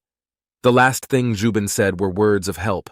He looked at his friend and begged for Yeonwoo to think of something. The guy saw it and screamed. He felt so helpless and guilty for what had happened. In his eyes and cry, you could feel the sadness for his friend. Jubin's body began to merge into one with the zombie monster. He couldn't speak anymore, only mumbled. It seemed to be very painful. Yeonwoo did not give up and continued to light the lighter. It was supposed to produce a flame. It hit water and stone. Suddenly, the lighter finally produced the long-awaited flame. Hope for rescue returned. Yeonwoo just had to figure out how to save his friend. But the joy did not last long. The boy heard strange, familiar screams. He looked up and could not believe his eyes. A zombie monster entered the room, which Yeonwoo had forgotten about while he was busy saving his friend Jubin. But the monster did not forget. All this time, it had been crawling through the door a little bit at a time, and now it was heading for Yeonwoo to eat him. The boy screamed. He didn't know what to do or who to save. Please support the channel, like and subscribe for new episode. But Yeonwoo did not give up and began to react and act quickly. He lit a pot of plants that was lying nearby, hoping that the monster would also catch fire in this way. Fortunately, it did, and the monster caught fire. Yeonwoo's chances of saving his friend Jubin increased. Now he had to deal with his monster. The earth monster quickly caught fire. It screamed in pain, its huge mouth finally unhooked from Jubin. Meanwhile, the boy was hanging on the tentacles of the burning zombie monster. It looked like it was starting to stick off a little bit, and it was unknown whether Jubin would be infected. At this time, Yeonwoo attacked his zombie monster with screams. The boy yelled at him to get out because he didn't belong here. Yeonwoo took a swing at him with a piece of newspaper that Jubin had given him. The monster managed to jump out at the boy. He had to deal with this monster first, and then he would help Jubin not to burn alive. Yeonwoo swung again, shouting death wishes to the monster. This gave him confidence in what was happening. The boy ran up to the monster. He was about to make the decisive blow that would set the monster on fire and kill it. With the words, "Go to hell," Yeonwoo attacked the giant. The zombie monster was flying at the boy. Its left side was already a little hot from the fire that was about to reach the giant. But this did not stop the monster. It attacked further. Its big, ugly jaws were about to bite into the poor but brave Yeonwoo. The guy was very surprised. He thought that zombie monsters were afraid of fire. Yeonwoo expected the giant to get scared and leave the boy behind, but he did not stop. The boy's attempted shot burned the zombie giant. It seems that Yeonwoo did not want to waste all the fire on this nasty, disgusting monster. The giant's cheek was burned. It was blackened and smelled like fried food. However, it was still more pleasant than what those vile monsters actually smelled like. Yeonwoo looked at the monster and burned with hatred and rage. It seems that the monster was not burning enough. It needed a bigger fire. The guy took a swing and threw a piece of flower pot foliage on fire at the zombie monster lying on the ground. The giant monster had just opened its ugly mouth. The leaves of the plant were flying right at him. He was about to taste something from hell. But Yeonwoo himself was frightened by what was happening. The situation was out of control. The zombie monster that was attacking the boy caught fire. Black as its soul, the smoke rose up. It looked like the fire was going to spread. Yeonwoo did not expect this to happen. Meanwhile, his friend Jubin was still lying unconscious near the burning zombie monster. Yeonwoo immediately thought of him and figured out how to help him. He had to carefully get Jubin away from the flames without getting infected with the white frog egg virus himself. When he looked closer, he saw that Jubin was wounded and covered in frog eggs in places. He was not breathing. Yeonwoo fell to the floor and screamed. It looked like there was no saving his friend. The guy started to cry. Yeonwoo looked at this terrible picture and kept apologizing, hoping that Jubin heard him and that it would make his death a little easier. Yeonwoo was hysterical. Tears streamed down from his eyes. He felt so sorry for his friend. He felt so helpless at that moment. Jubin had saved his life, but Yeonwoo could not. The body of his friend was engulfed in flames. No one had ever managed to escape the monster's jaws. Yeonwoo sat shaking and looking at Jubin in his last moments. His soul was devastated, but he did not have to be sad for long. Suddenly, behind him, Yeonwoo heard something very loud. Several more giant monsters stuck to the glass where he was sitting. Yeonwoo was left completely alone and defeated. He did not know how to cope with such an army alone. The guy got up and started to run away with his back. He looked at this picture and did not believe that things could get any worse. Hadn't Yeonwoo suffered enough? From behind the glass, one of the monsters screamed, making himself known. He saw Yeonwoo and now his goal was to grab the boy and kill him. The guy turned to the side at a strange sound and was terrified. A whole army of huge, ugly zombie monsters was approaching him. He wasn't sure he could handle them alone, but he had to. He had to act quickly and smartly. He had almost no options for escape because 2 floors were on fire and emitting black smoke, and a new batch of monsters was waiting outside. The zombie monsters were approaching the boy. It seems that the previous one had opened the door when he was crawling through it, and other well-wishers came running to hear Yeonwoo's cries. Meanwhile, the whole of Seoul was covered in white slime and frog eggs. It felt like a spider's lair during the mating season. The events shifted to the bus that took the teenagers on this ill-fated excursion, which turned into hell for everyone. Hanmi sat on one of the seats and greeted everyone. It turned out that the girl had turned on her camera and started her video blog. Hanmi asked how the others were feeling and if they had seen what was happening on the streets of Seoul on the news. She continued that they barely escaped and are now hiding in a bus. There were many of them near the cable car. Kang Ji-hoon, the headman, came up behind her and yelled at her. He asked why Homie had turned on the live broadcast and asked her to turn it off. The girl replied that she would follow him to the end. Jong Jong-yi wrote in the live chat. He said he was glad the teens were safe and added that he was worried about them. He added that it was no time for jokes in his neighborhood either. The observer then asked if it was normal that Hanmi was now on the live stream. The girl told him that it was perfectly normal, as she thought there were no monsters around. However, Ji-hoon shouted out that it was not normal, but did not have time to finish the sentence. Hanmi continued to tell me that it was a normal school trip to Seoul. At first, all the students were in the classroom.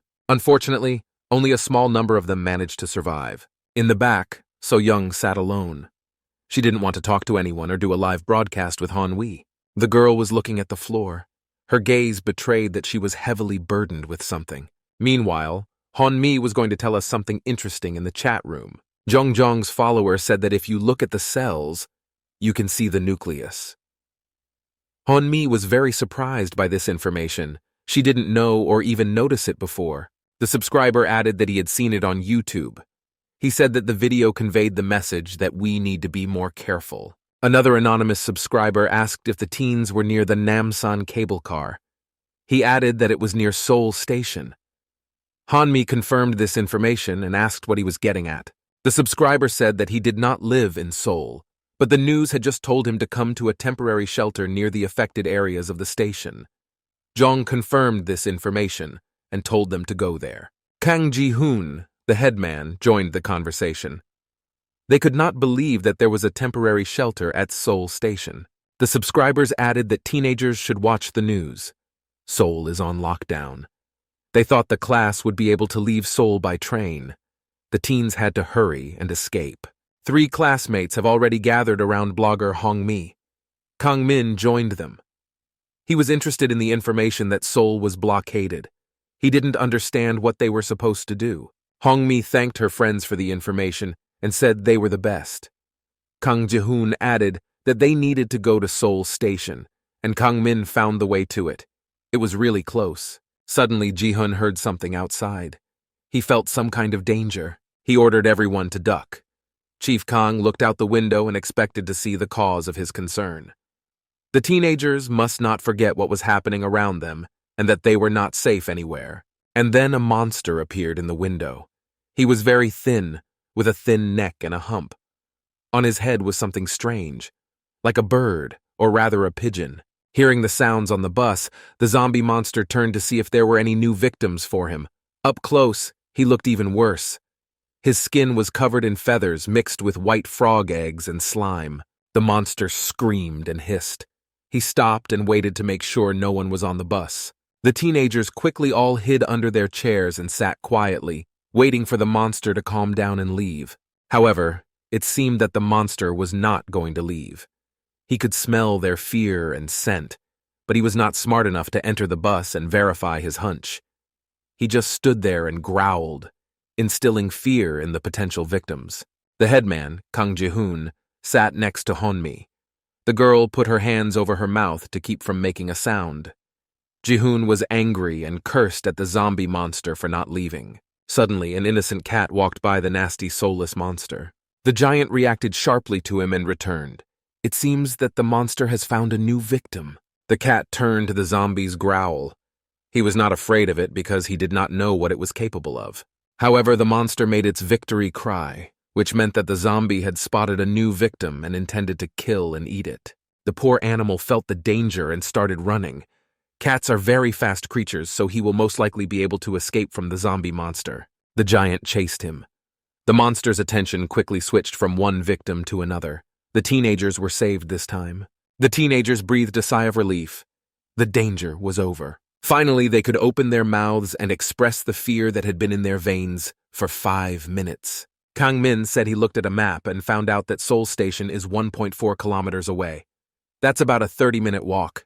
Ji-hoon said it was too dangerous to walk outside, so they needed another plan. Just then, a woman's voice came from the back seat and called out Yeonwoo's name. It was Soyon. It turned out that she was still thinking and remembering the boy. She asked what they were going to do with him, because he was left there alone. She added that Yeon-woo had stayed there to wait for them. So-young felt a storm of emotions inside. She felt very sorry for the boy, and also blamed herself for not being able to save him. The faces of his classmates were shocked. They no longer remembered the boy. Everyone was thinking about something else. However, the girl continued to speak and added that she had seen Yeonwoo when they were running away, and that he was on the 2nd floor. The last thing the girl said in her monologue was that she was sure that Yeon-woo was waiting for them, and that she could help him even now. Chief Kang Ji-hoon remained silent and thought about the girl's words. It was clear that he was angry that Seo-young was so worried about some sucker named Yeon-woo. Perhaps Kang Ji-hoon also felt something for the girl. In the end, the guy said that So-yeon could try to go there by herself if she wanted to. He said this on purpose, so that she would be scared and not do it. It seems that Yeon-woo had displeased Ji-hoon with something, and that's why he was pointing knives at him. To make it worse, he added that she should think twice, because the situation was not good, and just stood up. He never even looked at the girl. All the other classmates watched the situation and could not believe that Kang Ji-hoon could be so ruthless. The starosta added that they were going to the Seoul train station. He put himself in charge and told them to trust him. It's a pity he didn't act like he was in charge when they were all rescued by Yeon-woo on the cable car. Kang Ji-hoon said that he sympathized with Yeon-woo, but it was too late to go back there. It was suicide. These words did not feel sincere. He said them so that his classmates wouldn't realize how selfish he really was. The last thing he said was that So-yeon should have realized it was too late. In such a place, Yeon-woo could not survive. With this phrase, Kang Ji-hoon wanted to demotivate Seo-young and everyone else who felt sorry for Yeon-woo. Meanwhile, everything in Yeon-woo was on fire. The fire broke out in earnest, because everything in the cable car building was covered with a white sticky slime virus. As here, fortunately, the fire detectors worked and turned on the water. This should have dampened the flames a bit. Yeon-woo was holding on to the wall because he could no longer stand on his own and orient himself in space. He was feeling very bad. There was more and more black smoke. Yeon-woo was choking and barely breathing. He had to live. The fire department was about to arrive and save him. On the floor of the building were the corpses of hideous zombie monsters. Everything was on fire. The room was almost invisible because of the black smoke. Unfortunately, the guy did not make it.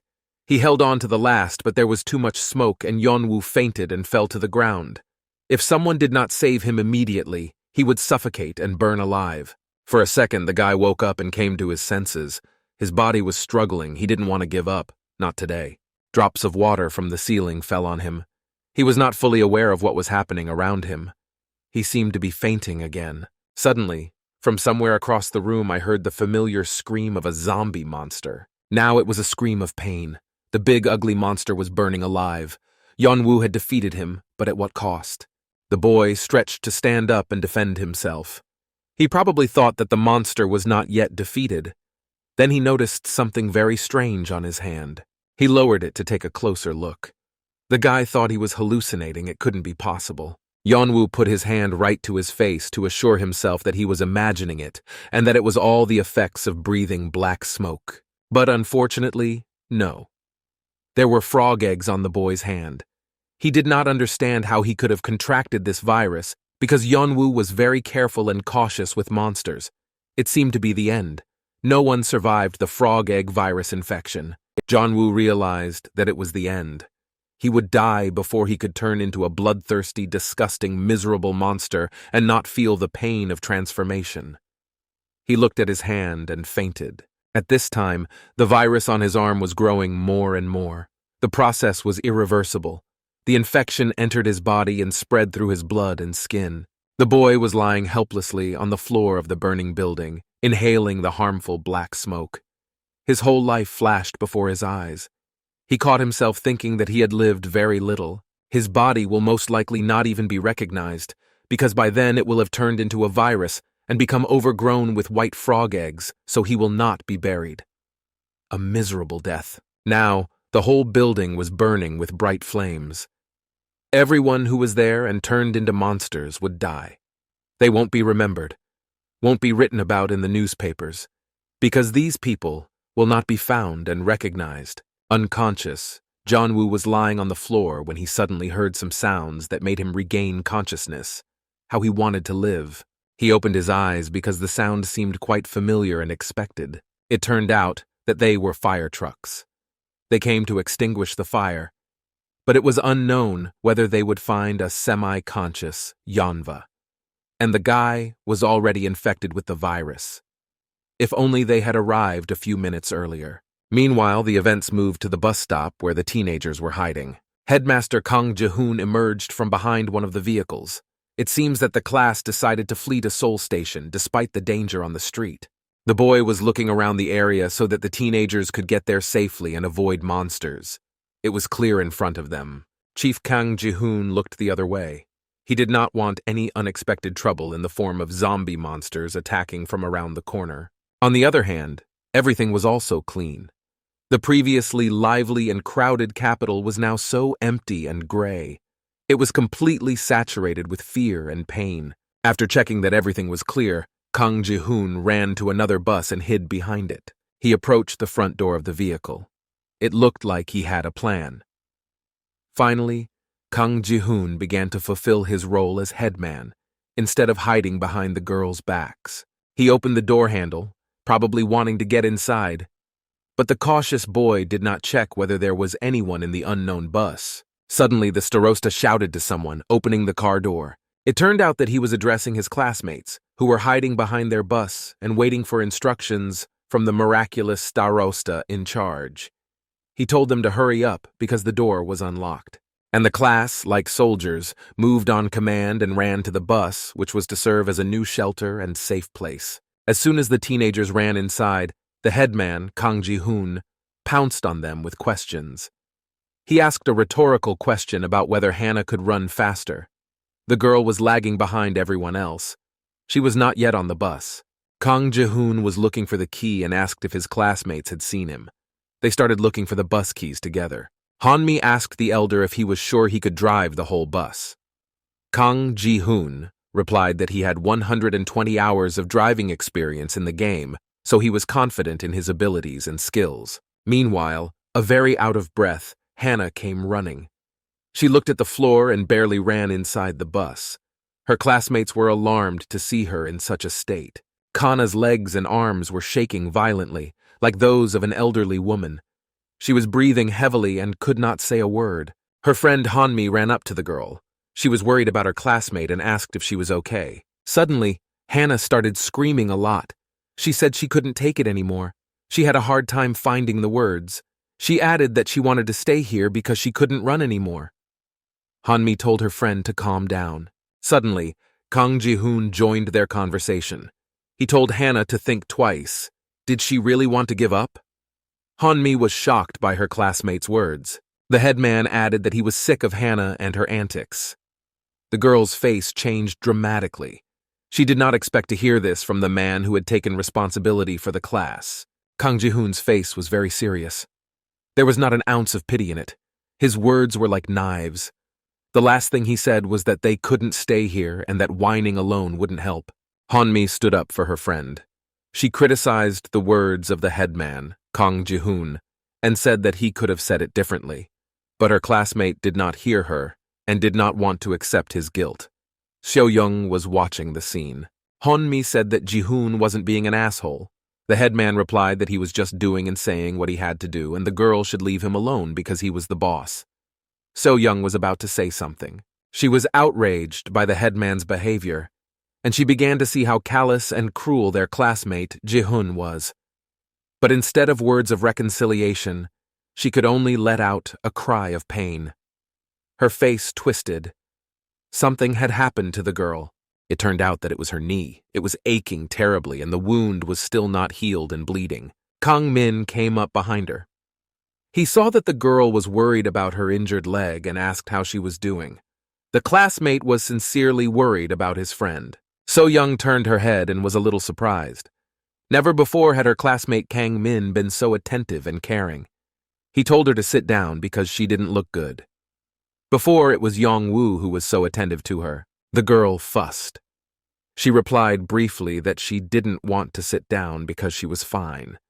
So-young didn't want to show any weakness because she didn't know if they would attack her and leave her alone, like they did with Yeon-woo and Kim Ju-bin. Kang Min remained silent. In turn, Seo-young asked what the boy was doing. He was doing something inside the bus. Min answered with a question. He asked if So-young knew what the thing was that he had just taken out of the bus and was holding in his hands. He added that he had noticed it recently. Every bus had one of these things. Kang Min held out his hand to hand this mysterious thing to So-young. The girl was in a stupor. She understood what it was, but she didn't expect such signs of attention from a guy who had been completely indifferent to her before. It was a red little emergency hammer. It could break glass in case of danger without harming the owner. Kang Min continued and said that such things should be collected. After all, no one knows when they will be useful, perhaps on a cable car. The guy was talking and smiling at the girl. He really liked her. He was a little nervous. It was noticeable. The last thing he said was that he would give the hammer to Soyon. If they were attacked by monsters, she would be able to break the glass and save herself. The girl was even more embarrassed, even blushing a little. She was pleased with the signs of attention. It was a pity that So-young did not see the care in Yeon-woo's actions or did not want to notice it. Their sweet moment was interrupted by the headman, Kang Ji-hoon. He shouted that he hadn't found anything, so he couldn't start the bus. He added that there was no time to waste and ordered everyone to follow him. The starosta behaved like a real dictator. He never even looked at his friends. His true face was beginning to show. Kang Ji-hoon ran first between the next two buses. The cars were parked in the middle of the Seoul road, which was blocked. After examining the area again, the boy ran on. He did not look back at his friends and did not give them signs to follow him. Ji-hoon was on his own. There was an inconspicuous shop with a bus stop between the two buses that the boy had just run between, and Kang Ji-hoon didn't even notice it or pay attention. In the reflection of that shop, a figure could be seen watching the teenagers run. She was an elderly woman. She looked silently at her classmates. Her face was not the most pleasant. The last bus was in front of the class. I had to act as cautiously as possible because there was nothing left to hide behind. Kang Ming asked what to do if they didn't find the keys on the last bus. The headman, Kang Ji-hoon, commanded that they would walk to the Seoul train station. The teenagers had already walked some of the way. Kang Ji-hoon looked out from behind the bus, saw that the area was clear, and commanded them to run now. The first to run was the self-elected leader, Kang Ji-hoon. He shouted for the others to keep up and run after him. Most likely this was addressed more to Hannah, who was a problem in their team.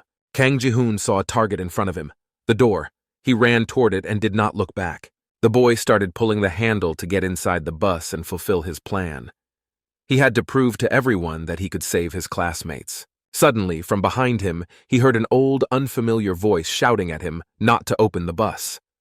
The fearless leader, Kang Ji-hoon, was scared to death and screamed as he turned toward the sound of the voice. In front of him, inside the bus, the boy saw a monster. This also scared him, because the door handle was about to open. The monster growled at Kang Ji-hoon, making itself known. His scream frightened the starosta so much that he dropped the mat and began to fall to the ground, covering his face with his hands. Kang Min stood with the rest of the teenagers behind the previous bus and shouted to his friend to run away immediately. Everyone was terrified. Suddenly, an old woman who had been watching what was happening came out of the shop and shouted for the teenagers to run to her. My classmates were shocked. They didn't expect anyone else to be there but them. The teenagers were not going to run away and just stood there. The old lady noticed her classmates' concern and called out to them again, telling them to hurry up because the monster could get out of the bus or the noise would call other zombies. The woman was very worried and anxious, and she called the children for the third time. The old woman began to order them to run away immediately, but this scared the teenagers even more. Some unknown elderly woman shouted and ordered them to run to her. The faces of their classmates showed distrust. Suddenly, a seemingly crazy old lady shouted that the bus was full of monsters. The teenagers had to run away from it immediately. This proof was decisive, and the classmates jumped up and ran as fast as they could to the old woman. Now she didn't seem so crazy. The headman, Kang Ji-hoon, also managed to escape. And all the teenagers ran into the store, falling down in front of the entrance. It seems that the bus full of monsters scared them a lot. The children's hearts were pounding so hard that even the woman could hear it. The teenagers slammed the door behind them. Some of them fell to the floor, and everyone was laughing together. Hunmi said that her heart was jumping out of her chest. She was running so hard. Suddenly, someone called out to the teenagers. It was not an old woman's voice because it sounded young and painfully familiar. Soyon recognized him and turned to have her words confirmed. She could not believe her ears and eyes. Two other teenagers ran up to the girl. They seemed to be their classmates. The girls could not believe that Soyon was alive. They were very happy to see her again. Meanwhile, Yeon-woo was not doing as well as the rest of his classmates. The guy was in a dark room alone. He wondered if he had died and gone to hell. According to the boy, hell looked like this. Suddenly, the young man heard something. He still felt very unsafe and listened to every rustle. He did not understand where he was or how he got there. The last thing he remembered was that he was lying on the floor in a burning building. It turned out that it was a huge, ugly zombie monster with 3 legs, similar to the one that killed his friend Jubin. The boy was holding a burning flower pot trunk. He swung it at the monster. The fire was to save Yeonwoo. The guy took a swing at the zombie monster and was about to strike. Suddenly, someone's disgusting hand, covered in frog eggs and mucus, cold as a dead hand, touched Yeon-woo. This course of events scared the guy a lot. He did not expect to see what he saw. The owner of the arm spoke to Yeon-woo. He asked why the guy didn't help him, even though the stranger had asked him to. It turned out that it was his friend Kim Jubin. The guy's mouth was covered with frog eggs. His voice was very nasty, piercing to the bone. It gave me goosebumps. Jubin said that he begged for help, but Yeon-woo did not help. The guy was very scared. He didn't expect to see his friend here, but Jubin didn't look like his friend. It was like he was some kind of demon in front of him. Still, Yeon-woo began to nervously apologize to his friend. The boy took his hand away from Kim Jubin's infected paws, but Yeon-woo's hand had already become covered with blisters from the frog's paws. The boy recalled that his hand was already infected before he died. But Yeon-woo was still afraid and screamed. His eyes widened. He did not understand why his friend Kim Jubin had done this to him. The guy looked at his hand. It was increasingly covered with frog egg blisters. Jubin noticed this and told Yeon-woo not to worry. Jubin's mouth was being eaten away by the frog egg virus. His lips were almost invisible, and almost all of his gums were exposed. His friend told him that Yeon-woo should become like him. Kim Jubin's gaze was glassy, making him look crazy. Yeon-woo's friend added that then they could be friends again, like before. Meanwhile, the frog egg virus blisters were getting bigger. These words made Yeon-woo's blood run cold. The boy's face changed dramatically. Those were the words of a madman. He turned to look at his friend Kim Jubin. Suddenly, the guy screamed loudly. He jumped out of bed. Yeon-woo could not understand where he was and what was happening. He felt as if he was waking up the morning after a night out at the club. He shook it off as if he had just run a marathon. It seems that it was just a nightmare and nothing really happened. He looked around to see what was in front of him to figure out where he was. The last thing he remembered was the fire, the floor, and the Namsan cable car building. In front of him, Yeon-woo saw a few more beds, white walls, lots of folders, and wardrobes. The boy still had a hard time understanding and analyzing. Just then, Yeon-woo noticed something. He felt a sharp pain in his arm, as if his consciousness had only just come back and his senses had returned. The guy looked at his right hand. It was all wrapped and bandaged. Only 3 fingers were visible. The pain in his hand began to grow worse. He was interrupted by 2 adults who entered the room. Both had masks on their faces. One of them, wearing a yellow shirt, seemed to be a doctor. The adults were talking about a manager named Lim, who was supposed to come. Up close, I could see that the other one was an officer. He was asked to take care of this manager tomorrow. They didn't realize that Yeon-woo was already awake and waiting for an explanation. Like here, the officer told the doctor to take a look at the ward. Surprisingly, the doctor was quite surprised. Did he really not expect Yeon-woo to regain consciousness so quickly? Or maybe the doctor didn't expect him to wake up at all, but Yeon-woo was as surprised as the doctor when he saw him. As if nothing had happened, the doctor asked how the patient's arm was and congratulated him on the fact that the guy had regained consciousness. Yeon-woo was silent.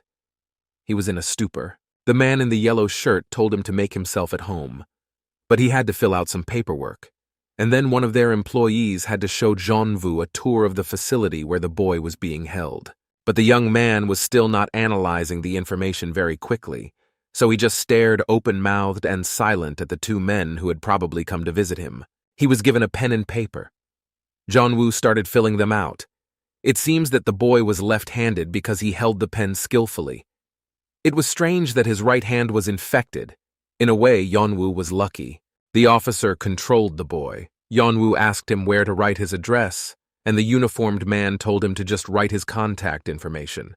Yeon-woo politely followed the orders of the adults without asking any questions. The officer was very surprised by this. It seems that other patients were not so polite and immediately attacked the workers with a lot of questions. But Yeon-woo just silently followed all the orders. Perhaps he just hadn't fully recovered yet. The man in uniform could not stand it and started talking to Yeon-woo. He said that the boy was lucky. The young man remained silent, digesting the information the officer said. So the officer continued. He said it was really hard to survive now. He added that in Namsan, where the cable car was, there is a fire station, and his friend who worked there found the guy unconscious. In fact, he saved Yeonwoo. However, the boy was not surprised at all. He just nodded to the officer and continued writing. The man in uniform stalled. Wasn't Jonah curious about how he was saved? He had been 1 step away from death, and now he showed no reaction or words of gratitude for being saved. But Yeonwoo's answer struck him.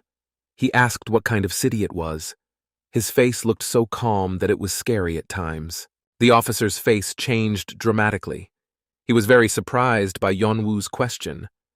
Did the boy not remember how he almost died? Instead, the officer took him on a tour of the room. It looked like a big gym, with high walls and lots of windows, so it was bright.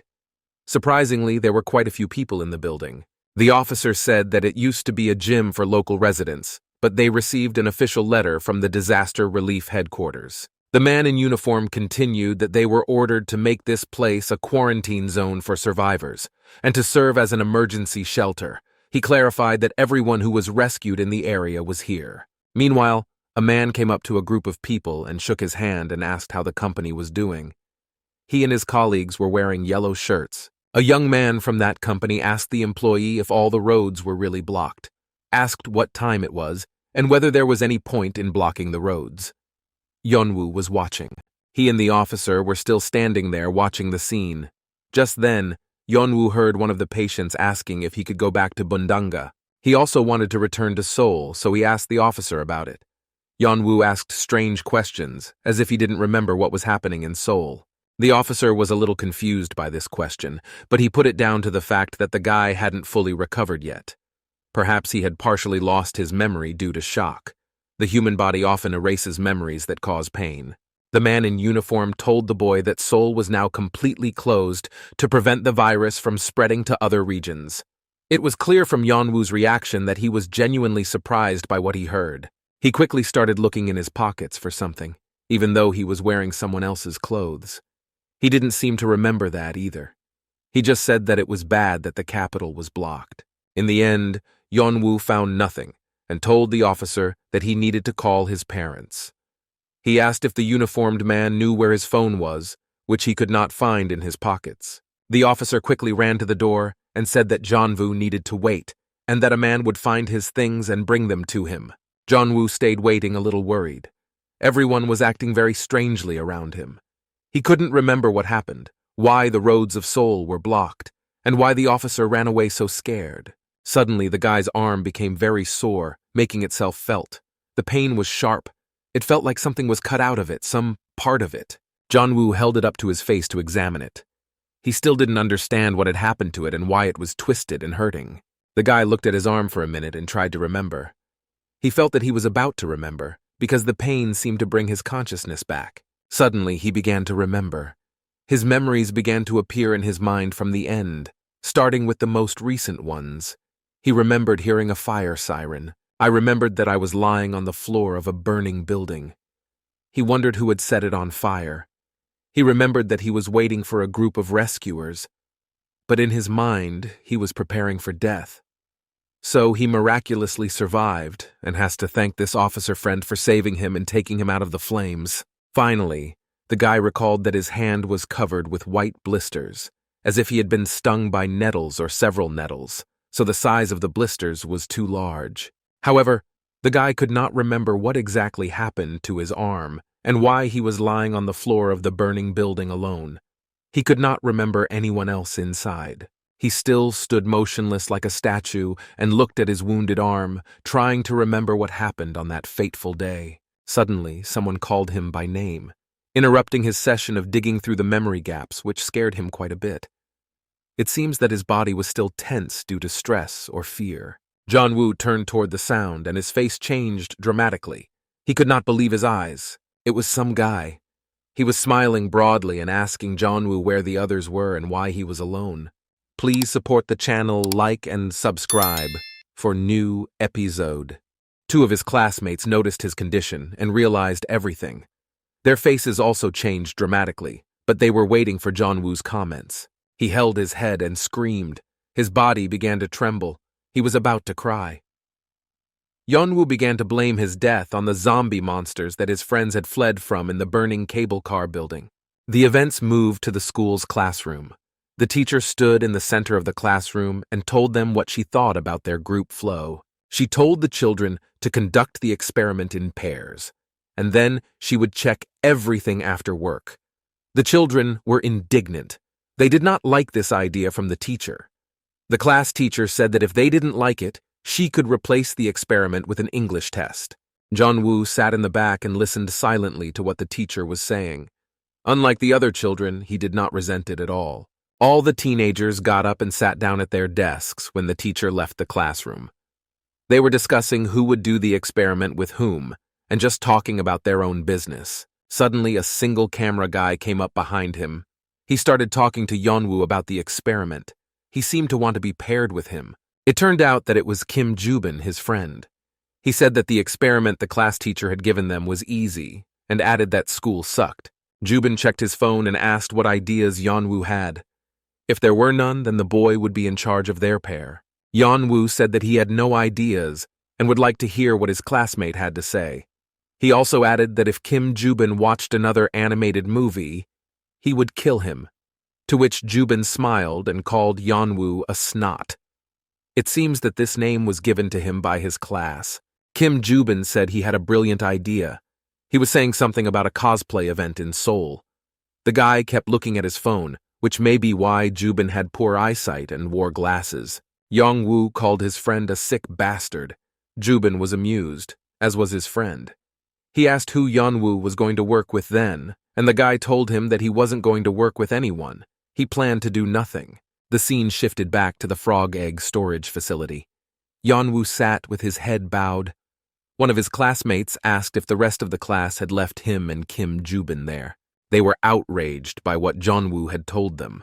Another classmate echoed the question and added that they had acted like real bastards. Yeonwoo recalled the picture of the rest of the class running out of the room and fleeing by jumping off the roof. It was the last time he saw them. The guy did not answer, was silent, and thought about his own. Anger gripped his body and mind. He also remembered Soyon. She had seen him in the window of the building. Didn't the girl say anything to her classmate and not want to go back for him? He couldn't be angry with her. His feelings of sympathy took over, but he was still very disappointed in this girl. Classmates began to ridicule the rest of the class that had left Kim Jubin and Lee Yong-woo in the cable car building.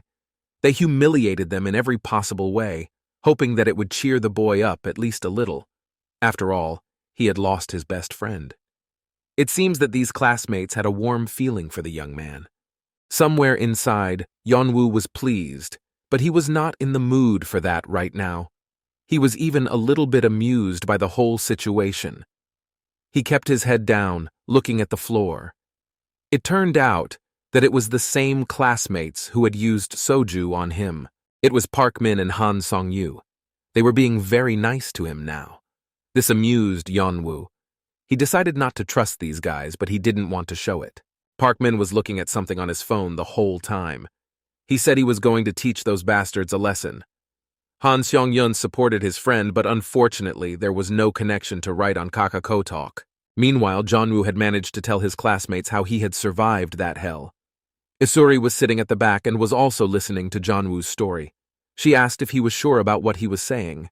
She asked if it was true that Kang Min had dumped him. For some reason, she did not mention the names of the other classmates who were also there on the cable car. The girl still didn't look up. Just then, two friends interrupted the conversation. Park Min attacked Isuri for insinuating that Yeonwoo was cheating.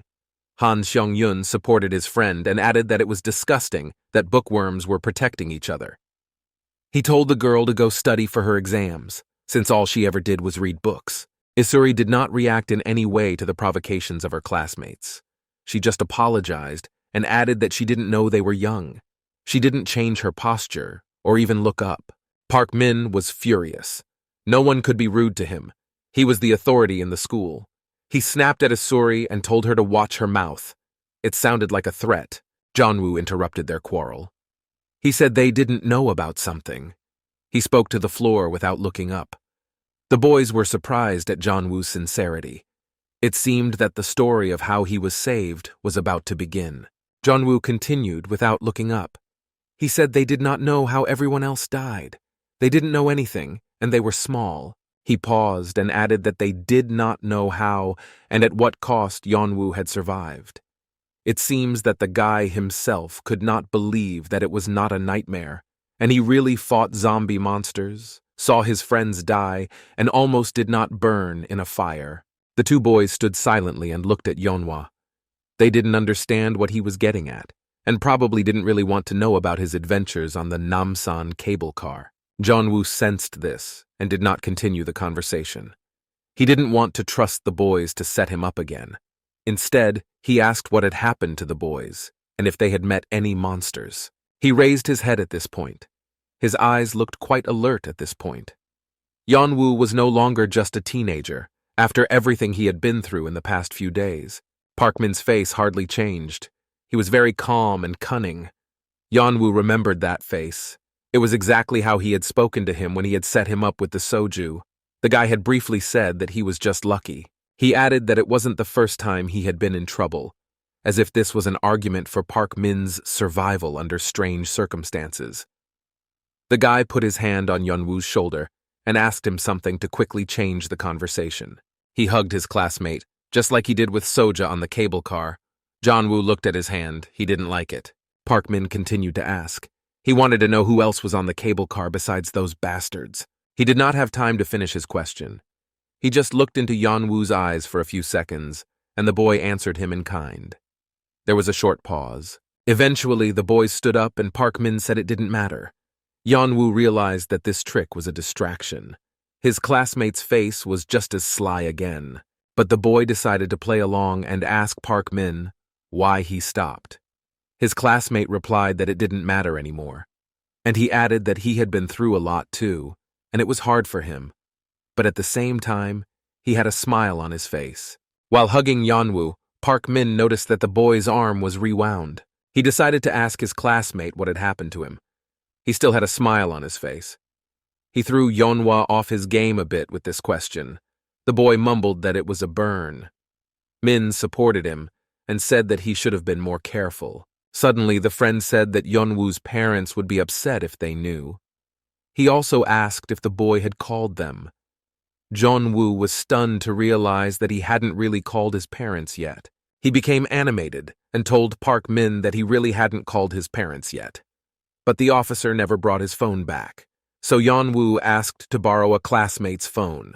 The first thing he did was call his mom. He walked away from the company. This fake conversation was already in the middle of his throat. His mother immediately picked up the phone.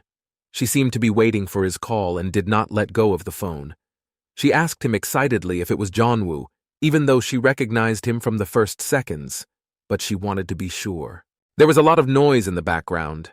The rescuers in protective suits were telling Yeonwoo's father that if he didn't move away, they would have to use force. It seems that the parents wanted to go to the Namsan cable car. The mother nervously repeated her son's name twice, thinking that he couldn't hear because of the noise outside. She also wanted the father to hear and come to listen to his son. Yeonwoo said he had lost his phone somewhere and that it was his friend's number. As soon as the boy's mother heard her son's voice, she immediately cried. The father came over and began to calm her down. The mother was constantly apologizing to Yeonwoo. She continued that when the highway near Seoul was closed, they left the car and walked to Yeongjae-dong. But because the virus was spreading too fast, many areas of Seoul were blocked off. So my parents couldn't get into the city. And when there was no connection, her mother didn't sleep at all because of her worries and stress. That's why she burst into tears when she heard her son's voice. This conversation calmed her down a bit. Yeonwoo's father was also worried. He asked the boy if he was okay and got a positive answer. But the boy could not tell them about his arm. He did not fully understand what was under the bandage. The events moved to the first aid post. The room was not designed for a first aid post, but we had to come up with something for the apocalypse. The doctor sat in front of Yeonwoo and said that tissue necrosis had begun. He said it as if it was something bad. He was indignant that the burn was only on his arm, even though it was a third-degree burn. A doctor in a blue coat and mask asked Yeonwoo more questions. He was interested in how exactly the fire started in the cable car building. It was all quite strange. Yeonwoo was in no hurry to answer. First, he had to think over his words to make the lie sound believable. He didn't want to say that he started the fire, even if it was to save his life. Setting fire to a building was heavily punished. Yeonwoo decided to change the subject and leave the doctor's question rhetorical. He asked if his arm was okay, because the doctor's diagnosis was not clear to him. The doctor sensed the patient's somewhat anxious mood and said reassuringly that his arm would be fine, and it would be over in a day or two. They had treated such burns before. The doctor added that everything would soon get better, and that Yeonwoo should not worry. I felt that the doctor was talking not only about his arm, but about the situation in the country in general. It is not clear who he wanted to reassure. He finally said that all the trouble was over and Yeonwoo could relax. He was in a quarantine zone. Outside the window, he could see a big pile of fire trucks and rescuers. Yeonwoo thought about the doctor's words that it was safe here, and that he should not worry or be concerned, because there were many soldiers in the room, and they were not in danger. The doctor began to complain to Yeonwoo in a worried manner. He said that the news said that there were many people who had sought shelter here, but there were many of Jeonwoo's friends. He criticized that the government was calling on citizens to die, adding that they were behaving like rats. Suddenly the doctor came to his senses and realized that he had said too much. He apologized to Yeonwoo, saying that it was all just a joke and offered to end the conversation. As Yeonwoo was leaving, the doctor told him to hold on anyway. He added that the patient would soon return home, and it was safe here.